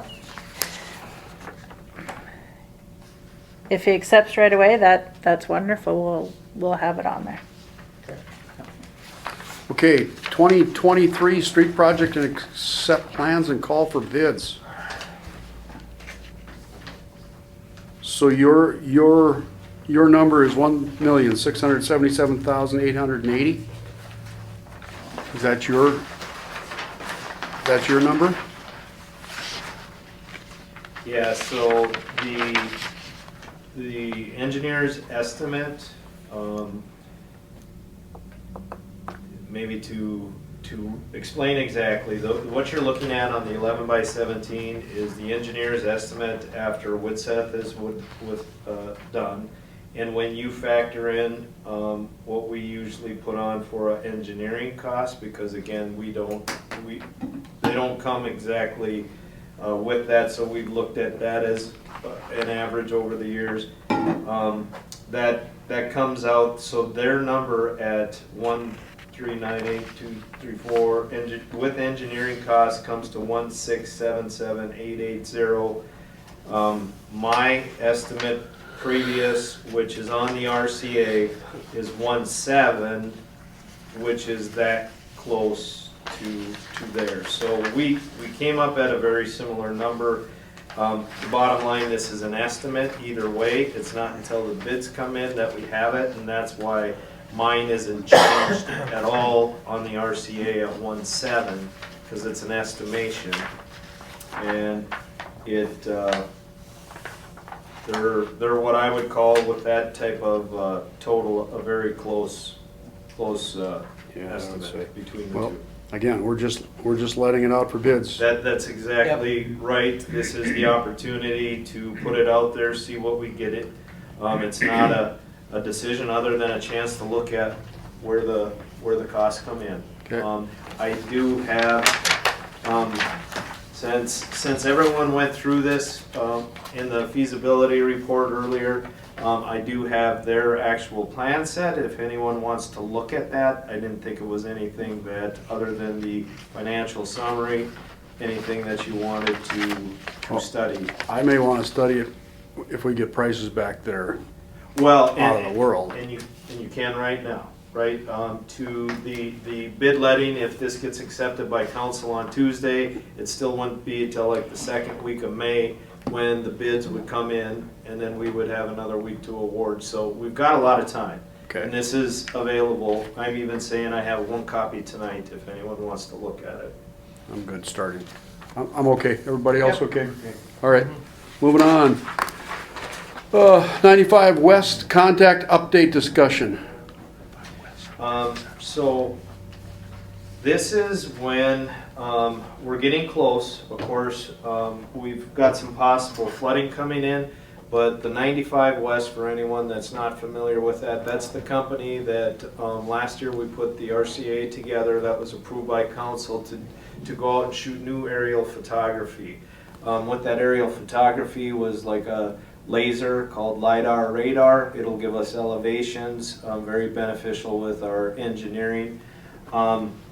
What I wanted to discuss today is at the time that we put the RCA through to council was in, I have a copy of it, if you give me a second, I want to talk about the date.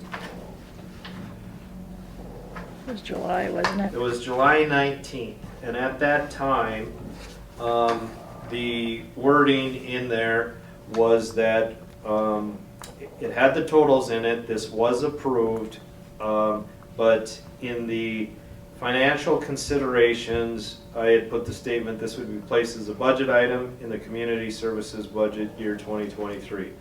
When we had a little further discussion, we talked about the LiDAR portion of this having the benefit for the basically the stormwater drainage, and so that discussion went into our stormwater utility, which is a cost to the residents, of taking a portion out of that. So what happened is there was 15,000 of this cost, and at the time the RCA was created for 28,000. 15,000 of it was placed in the community services budget with the idea that the other would get decided, and you know, the talk was earmarked for stormwater utility. So as I enter going into representing and signing a contract with this 95 West, my question is, what do we want to do financially with that balance of the non-15,000 that's not in community services budget? Do we place that in stormwater? Do I pay that out of stormwater utility budget? And if so, do you want to see a specific RCA that explains any of that? Or, you know, it was discussed, it was, you know, in the minutes that that's what we would do. Where else are we gonna get the money? Stormwater. That's, you're stuck, man.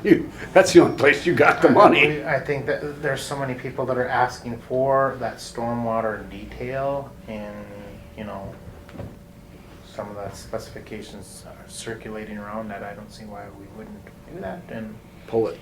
And that's what was discussed before, Yeah. but with the RCA, and then budget time, only 15,000 was put in community services, but So- we don't have it documented that was planned to pay out of stormwater. It was just discussed based on the future recalculation of those.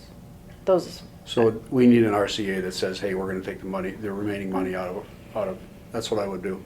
RCA that says we're gonna take the remaining money out of stormwater. Okay. Okay, Anybody else? It's budgeted, it's just in a different account. Well, half of it's budgeted, yes. but stormwater's an enterprise. Okay. The worst part is Did the county come back and want to take care of some of that? Well, they're Um, doing their own, right? They're doing their own, and they are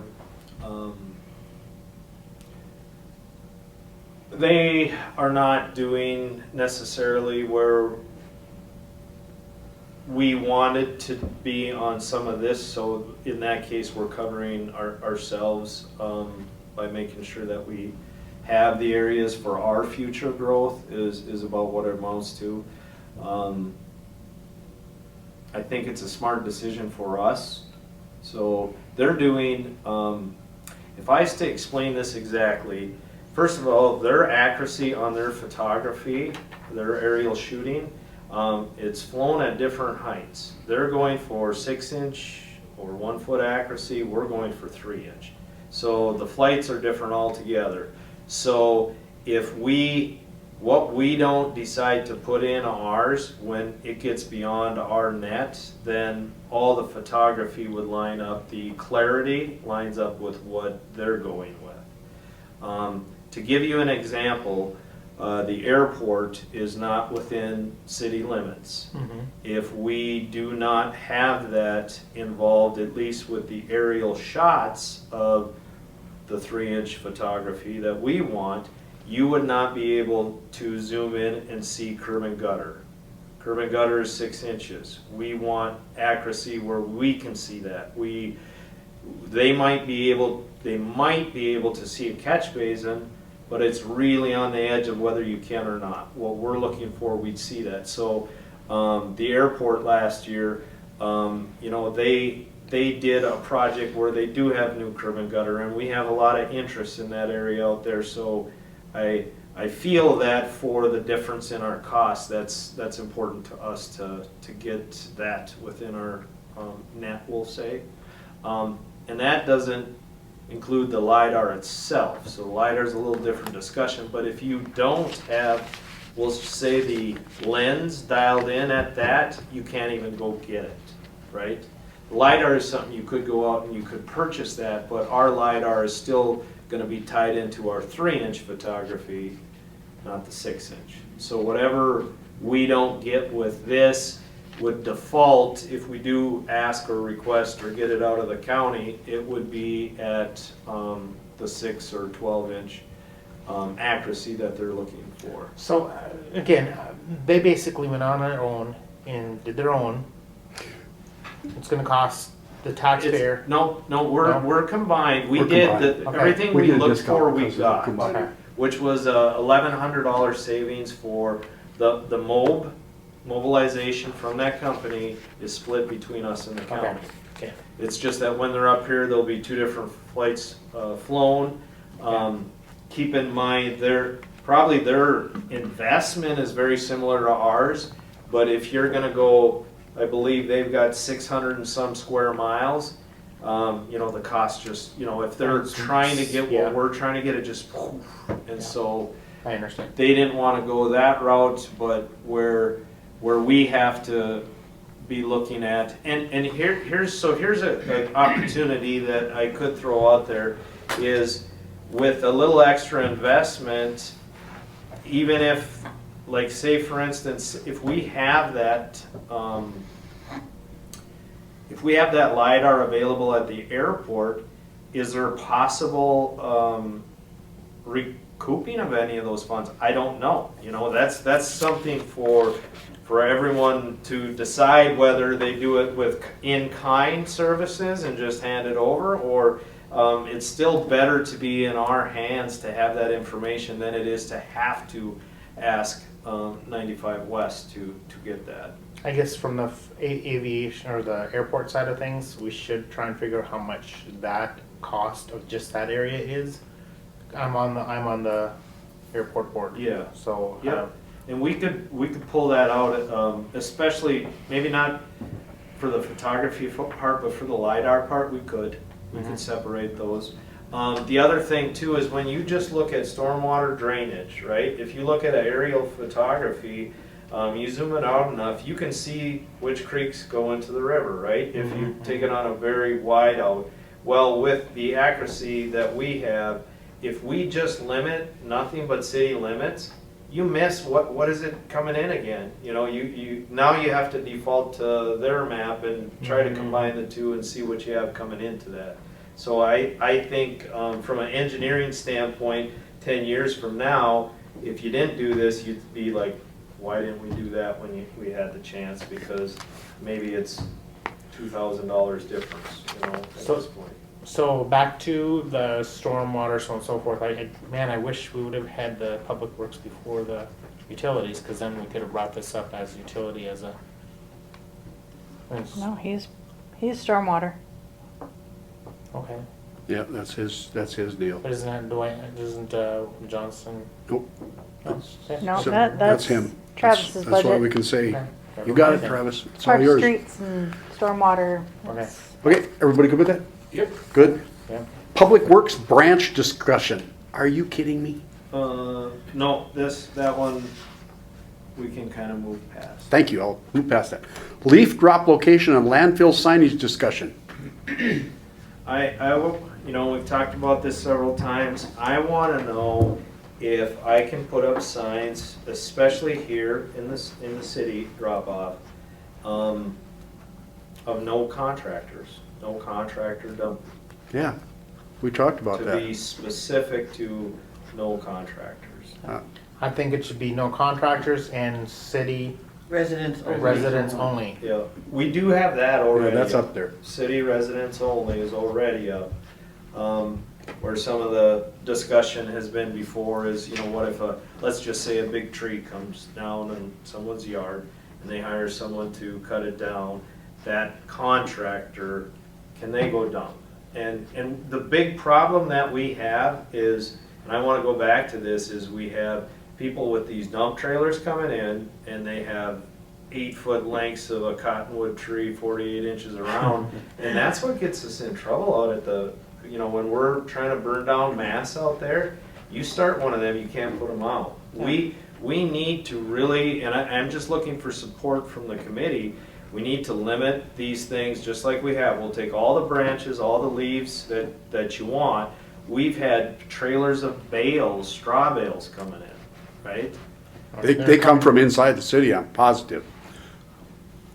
Anyway, Yeah, and so I'm asking, is it okay if I start printing up signs and Yes. trying to get better Yes. enforcement? The other Yes. thing I'd actually like to do is put up an inexpensive game camera, because the weekends is our big violators. We don't have staff on the weekends. If I have a game camera, not an expensive one, and we had someone unload some straw bales there, I could possibly get license plates, and then I could talk with law enforcement. I mean, we've looked into costs of video camera. We understand that's probably not an expense we want to get into, but a game camera, at least then we could also post, you know, camera surveillance Yeah. at those locations too. And I really want to look at it here, but I probably want to look at it, we've got some other ideas out at the landfill, but we've got to address that too. okay. So everyone's supportive of that? I Yeah, like the idea of a sign also to say surveillance here, you know. Yeah. Yeah, and we're not advertising correctly if we don't have something Yeah. that yeah, does that, so, you have to. okay. All right. Music in the park discussion. It's just an update. I know it says probably discussion, but very, very good success with Mark on his bookings right now. He's got all but 3 weekends filled up. Oh. I've talked with a contractor for getting bathrooms there, and I think that Mark will be able to help with on the financial end of that.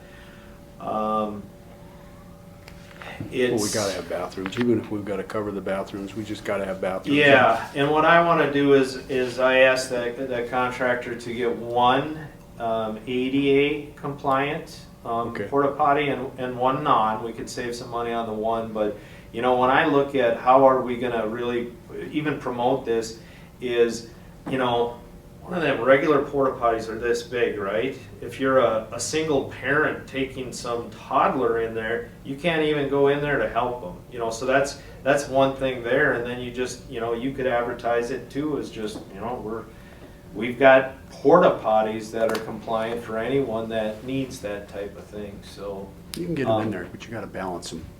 yeah. So the one thing that probably will happen, and we can schedule our weekly change out of that, is the discussion. I mean, personally, I kind of wanted to see them leave and then show up for it.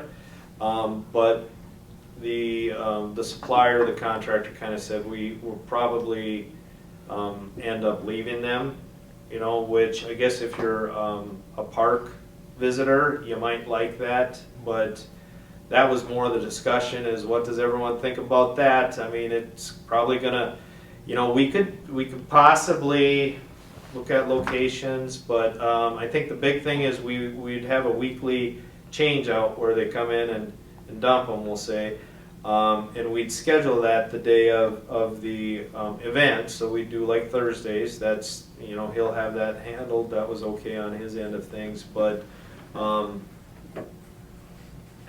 Is everyone okay letting them sit there through the other days? I don't think you have And then a I ended choice. up hearing you used to have them down there, is that correct? Yeah. Where we just did that? Yeah, I'd personally rather see them stay there as long as they get empty. You empty it Yeah. every week. At I mean, least, you might get more people going down there or using that park if there's a bathroom there. Yeah. Mhm. you might have to consider more than once a week, because they'll get used then. There's a lot of people that use that park in the summertime. I'll be honest, I mean, that's a very, very, very good way for us to Yeah. assess. If we could got those people that were sitting here that day to come We could have across had bathrooms. with the bathrooms, we'd be done, but That's a never whole mind. other conversation. I know, I'm someday gonna get that done too. I'm good with it. You good? Yep. Good. Yep. Flowers, 2023. Oh, it's that time of the year. So I've sat down and had some conversation with Melissa. She's been our flower expertise here for probably the last 5 years now. And she thinks that we can stay very close to our budget numbers that we had. So she's gonna, you know, if she needs to alter her designs, she's excited about getting started here.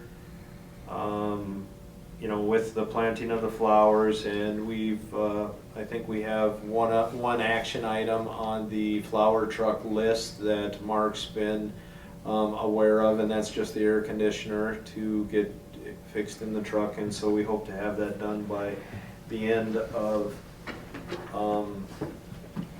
April.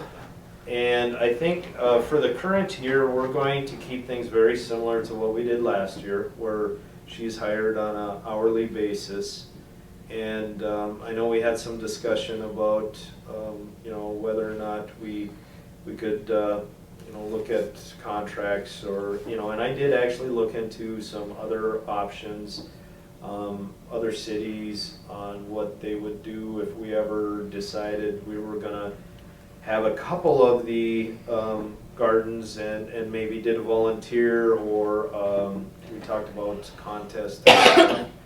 All of those things are still things that we can continue to gather more information about, but I think at this point in time in the year and with what we have budgeted, that we continue the way we have in the past and we hopefully have our costs under control for year 2023. She's gonna get them in before July? Yes. Did they go in July last year? Some of them. We were late last year. Yeah, it got kinda late. Year before. Who's honking? Somebody's got their alarm. Behind or that way? Uh-huh. Sounds like it's out there. It's your car. My keys are upstairs. Well, I'm not sitting on mine. How many better? Okay, so we got that. We're good there. Anybody have questions? FEMA project update. So I think I had updated the committee before. FEMA overall has been a good process working through. They've been good to work with. Very time intensive, and I'm hitting a point where it's going to become a lot more intensive. They have deadlines. And basically the ones that we're talking about are the parks here that we had the erosion on. Those are the bigger items that there was no actions taken last year because there was a lot of question marks on what could be done. There was a design thought of something that I had worked on, and I worked on it with HDR as well. In fact, we had them do a quick plan set on what that could look like. That plan set is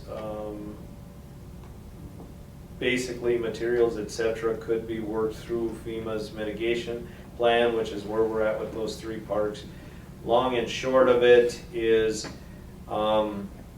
just a couple steps away to possibly bidding it out, and then hoping that everyone is good with the design that we have there, because you don't really have a lot of options other than trying to put it back the way it was, which was a bunch of recycled curb built into vertical walls. The design that we're working with right now is a 3-to-1 slope with class 3 or modified rip wrap on it, on basically a fabric barrier. So I'm hoping that as a city where we don't have any problems with moving into that. That's what you see with most areas when you're looking at basically erosion control and banks. DNR Any other thoughts on that? DNR won't let you put cement back anyway. Yeah. It's gone, it's gone. You can't put it back. It's a no-no. It's the only thing you can do. I mean, that's why A Street, that whole edge along on the other side of Red Road there, Yeah. that's why that is the way it is, because that was the only alternative, was to do that. And Yeah. it turned out beautiful. There's no real serious issues there. I thought it was gonna get wrecked, and apparently it's pretty much impervious to not only the water, but the people too. People fish off of it. It works. I think it's the only way to go. I know we're gonna eat up some of the landing, but oh well. Not terrible either. Well, and what's the alternative? Take it away completely? Yeah. That's the alternative. Yep. I know that nobody wants to see that, so I'm good with it. So again, it's just an update. There might be action items that come up where even I have to call you guys for a quick meeting here, but just that's the update. Is it's going to get pretty intense on those parks in the next month. Okay. And so if you see something or we have to have a meeting put together really quick, that's probably what it's about. Just remember, if you get an email, don't reply all. Don't reply. She can send it out to us, but you can't reply all back. You can only reply to her, okay? So just reply back to her, and then she'll set everything up for us, okay? You know it better than anybody. Okay. Yeah, you chuckle about it. He hits reply all, and I'm like, no! Okay, Okay. I have a couple things. I was afraid you would. Well, the one has been commented at Yep. every single meeting, Okay. so I think y'all know, but And Saturday, May just so 6th. you know, I do have 2 more items. Oh, yeah, Whether okay. you want to go through them now. or Yep, we later. do. One of them, Angie, you're aware of, and this is, the good news is I had a on-site meeting with Phil at Northwest Roofing about Carnegie A cartoon. today. So he's got the material for the roof. There's a couple things that I want to discuss here, but timeline wise, we hope to be second week of May working there. So Okay. with and I think this is one of the things, Mike, that you had mentioned. I did go inside today, and I had heard something about the damage getting worse, Yeah, but I didn't really see where it had gotten a lot worse. But it's in the, what is her name? Amanda? Amanda Hughes's office. yeah, If you look in the northeast corner, there's a oh, the crack. northeast corner, so separate from, Yeah. because it was the south where Yeah. that. Okay, and that's where I looked, and that didn't look any different. But Yeah, there's a new a big spot. crack going. Okay. Starting. The one of the things to touch back on when we approved this RCA, so we're going to talk a little bit about the funds on the RCA that was approved last September.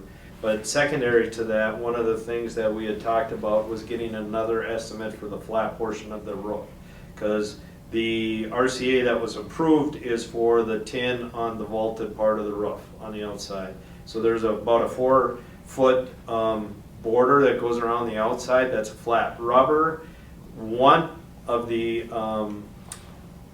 spots of damage that's starting to appear that is in Visit TRF's office is from the flat area of the roof. So, and then over there today we were also seeing we got to do some things with the gutter, but we'll address the gutter issues with this RCA, but the flat roof, one of the things that we talked about is there's a group that had put together the funding originally for doing the Carnegie, and I think you've been in contact with them. Is that something that again, we can prepare that estimate, but I guess where I'm going with that, it was never included on this, so our action items on this don't include that. We will get an estimate on the flat part, but that there's a possibility that some of that damage that's happening is the flat part, so we might want to start, looking at that. The question mark today, or our action item today, was that the original RCA that was put through on a quick basis to see if we could get that done last year was that, okay, this was an unbudgeted expense, but funds to be used from the Carnegie Library Capital Reserve and General Fund Balance Reserve. And I think Angie's maybe got some of those numbers, but they had sold those Crocs. That was another thing that gave us an additional $2,100. So my thought would be if we took and used those funds, and also I think Angie, you educated me today. Is there 21,000? Little over 22 A little over 22,000 that's in in the the Carnegie Capital Reserve. Capital Reserve. We could take a portion of that. I mean, should we Well- leave a portion for like an emergency repair? The other issue is that was the RCA, but the discussion that happened at council, that RCA changed, and it states in the minutes that it's being paid from the American Rescue Funds. I could be off, but I thought I remember, because there was a few other things included, because it was repair the inside and repair some of the outside. And I thought that specifically was tied to the American Rescue So Funds. in the minutes itself doesn't state those reserve dollars at all. So Then we have here to we do a are. change. Yeah, we gotta change.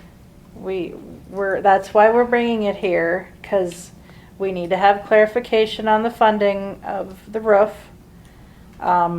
We all know it needs to happen. That's not the issue. It's And it's where happening soon. where do you want the funds to come out of in case I need to? You know, if we change some of take these this, it's numbers. what, 35,000 roughly? $35,000. I'd say 40, because there's a, even on Well, here. originally, it's a 35,000 It's a- RCA. It's a Yes. 35 plus 25 right in here with an additional gutter for about 25. So, did you So want to it's- do the original 35 out of the American Rescue and any of the gutter fixes inside, those type of fixes against the capital reserve amounts? Can we Yeah. take it out of that American Rescue Funds? We got enough to do that? It puts us down to, because there was another bill that just came through with those, what are those? Gateway units that they were on back order, and then we just finally got billed for. Okay. So it's down to $19,000 as our buffer. If we Isn't were to that get all use these. it or lose it?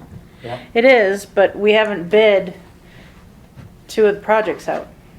We're working off estimates. We haven't bid the So it puts remodel a- here, we haven't bid the bathrooms. Both are, in my opinion, very important key ones we Yeah. wanna get done. Well, mine would be to take as much of the rescue funds as you dare use and take the rest of it out of the Carnegie Fund.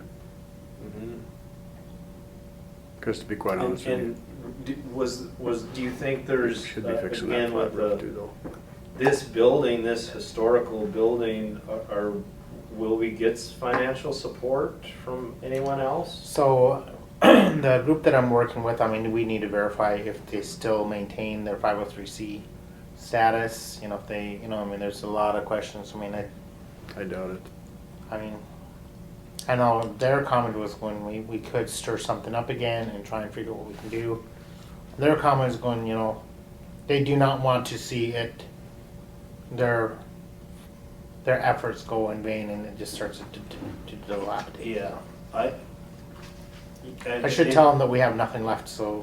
I will say, you know, some of our discussion last month was about our renting situation over there, right? We lose money on that building until things change, and I don't know, but I feel like we need some support and not necessarily out of our rescue funds if we've got those tied to other projects that are much more community-based or used or whatever, how we're focused on those projects. I would like to see something like this get some additional support if possible. Okay. I have no, yeah. I think you'd have to, right now, I think you're gonna have to use our funds and see Yeah. if there's any support, but We could drain, So that the question is, should we drain what we call the Carnegie? Yeah, you should be going there. Take that first. We are gonna have to use some of that American Rescue. well, I was gonna say, let's try and drain that fund as much as we can. Okay. Because that will give me enough ammunition on my side to turn around and say, hey, we had to suck a lot of that fund down. that's what I'm thinking too. Then you Yeah. could go back with, we had to take all this money because there's nothing left. Okay. What can we do to get this fund reestablished? Yeah. Because right now, it's not renting like crazy. And that's the only way to replenish I know it. those I- capital reserve dollars if there's a positive balance in that department. If they rent it out well. So if anybody knows anybody that wants to rent, anyway. Okay? Nonprofit. Yeah, preferably. And do I dare have 5 more minutes on the renting situation there, or should we skip that? to Oh, the let's next skip one? that for now. We already talked about that here not too long ago, didn't we? We just didn't make a decision, that's all. That was all. We talked about it. Okay, so Rent it out. that's what we'll do then, and then we'll take the, So how much additional cost do you feel with gutter fixing the side of the building, inside fixes? so I feel, so if we broke it down by contractor, because they kind of are grouped items, so Phil Northwest will be up on the roof. He would do the gutter fixes.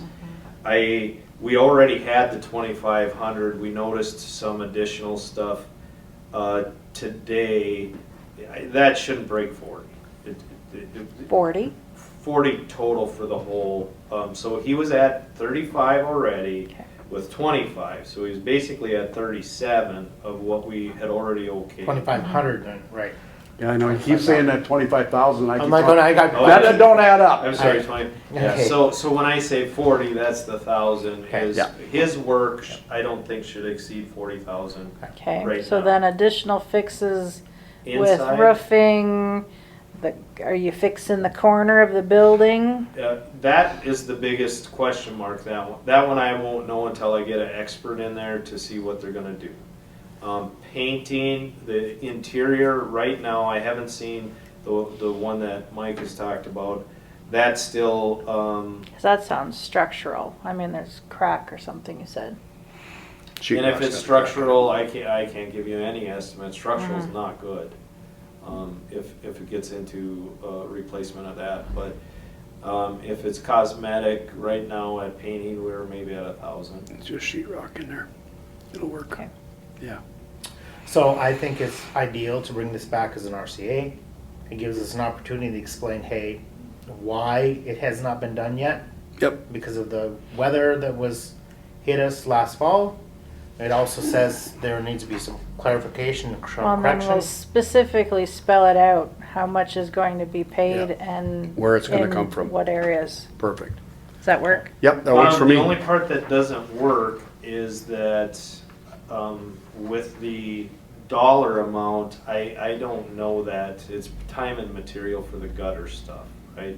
So that portion of it, so what we got locked in is the tin and or the metal and, you know, just what we had before, that will get done. When you get into this gutter work, that's time and material. So I can't give you an exact amount right now if we're talking Okay. about putting the RCA through right now. Well, Well, if we he's say coming that- the second week of May, we need to have it. So then, again, we can s- separate the exact cost and then we can say the estimated gutter Yep, will be work. paid out of here. Yeah. Mhm. There 'Cause you that, go. that probably, that balance, we can talk about that one in the balance of the rescue funds. Okay, And that'll be an estimated. that's fine. Okay, what's next? The last thing, but this was an interesting one that came up just today.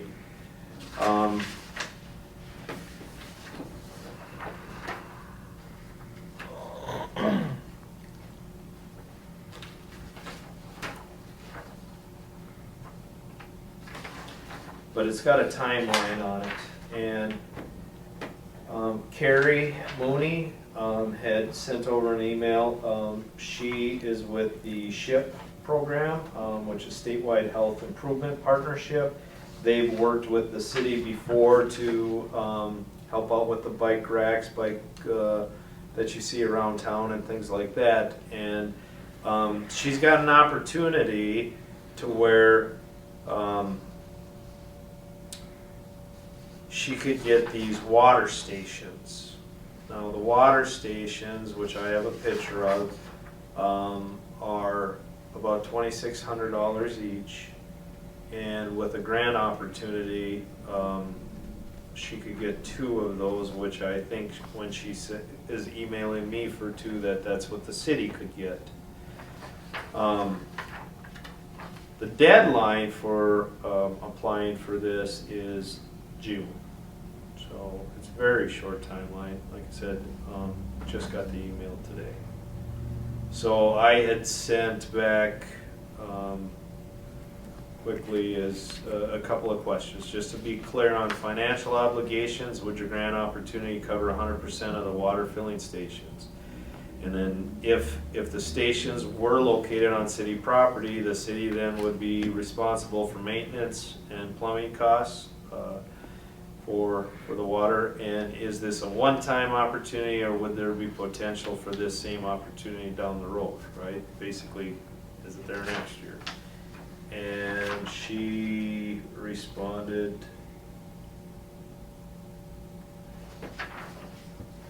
with, let me pull it up and I'll just read it off my email. There's no guarantees was pretty much what it is. So if we wait,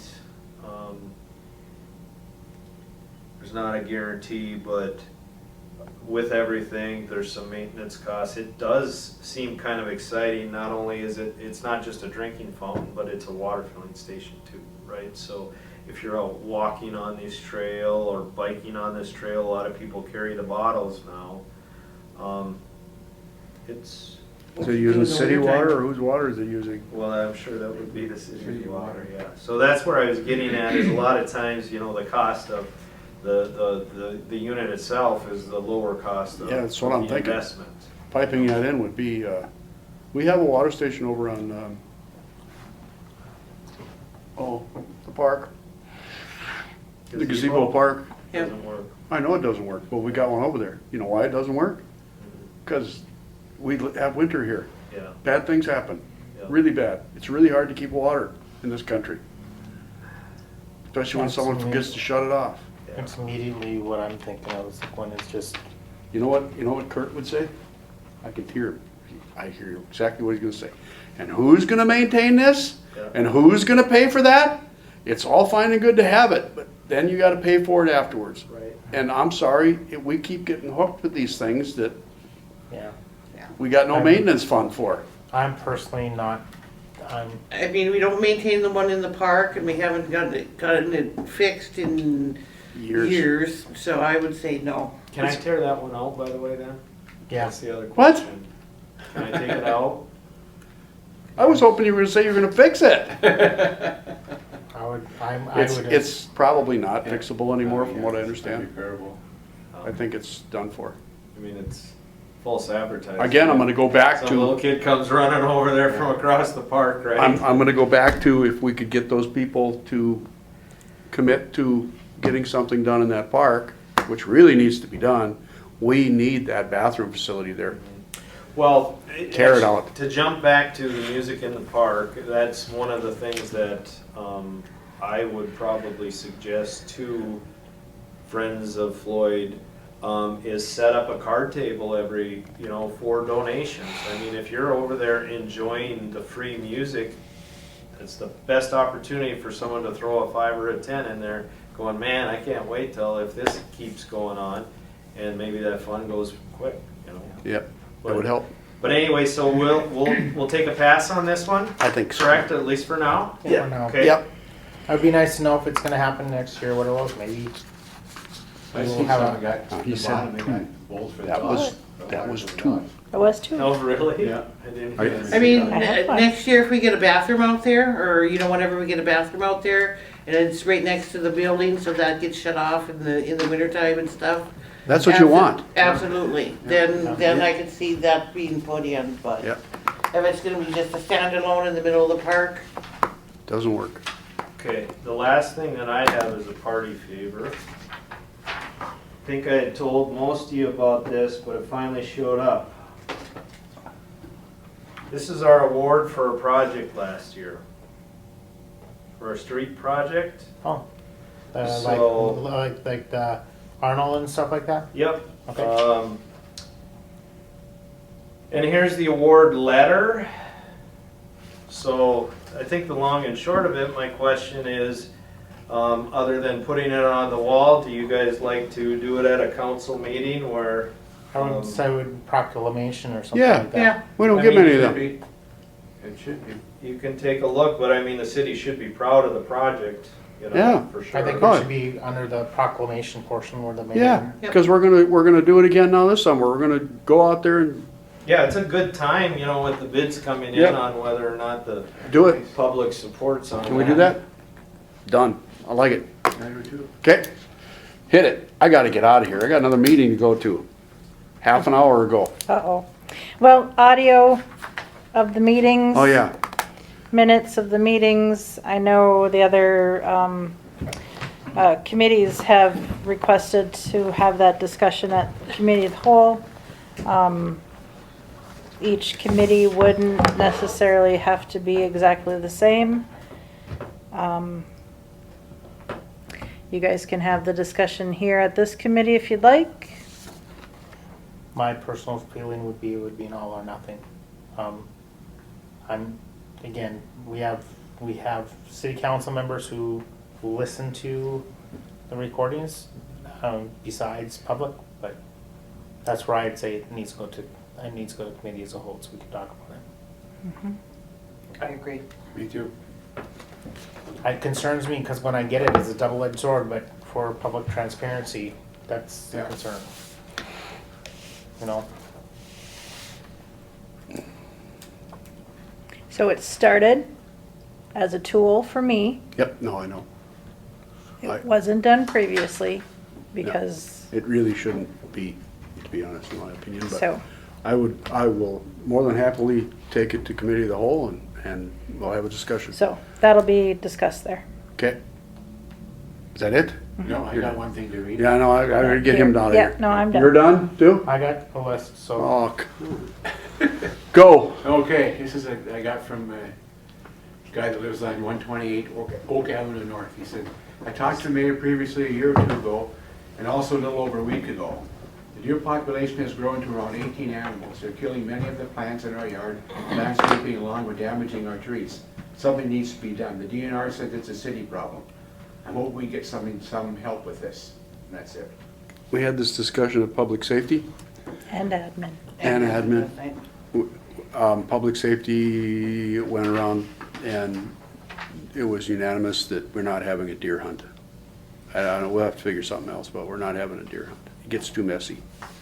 It's just not a good thing. Deer get shot and they run into somebody else's yard and they fall over dead.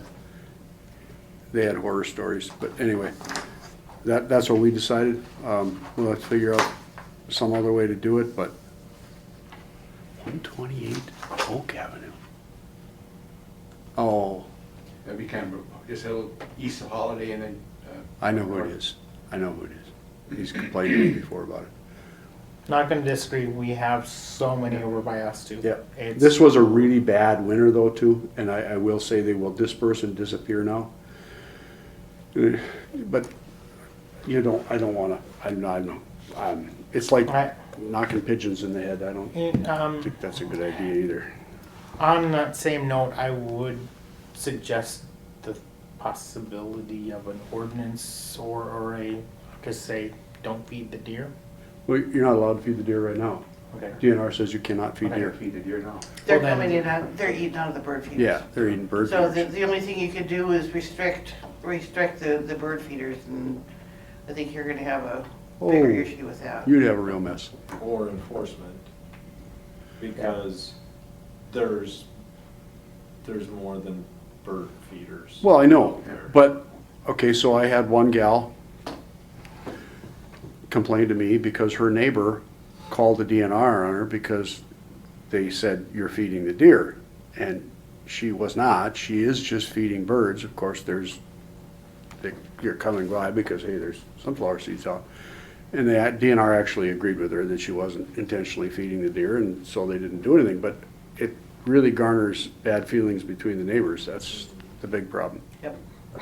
And I know it's a deer problem, but I gotta tell you, having heard the horror stories down in the cities when they started shooting deer, especially with archery, it was horrible.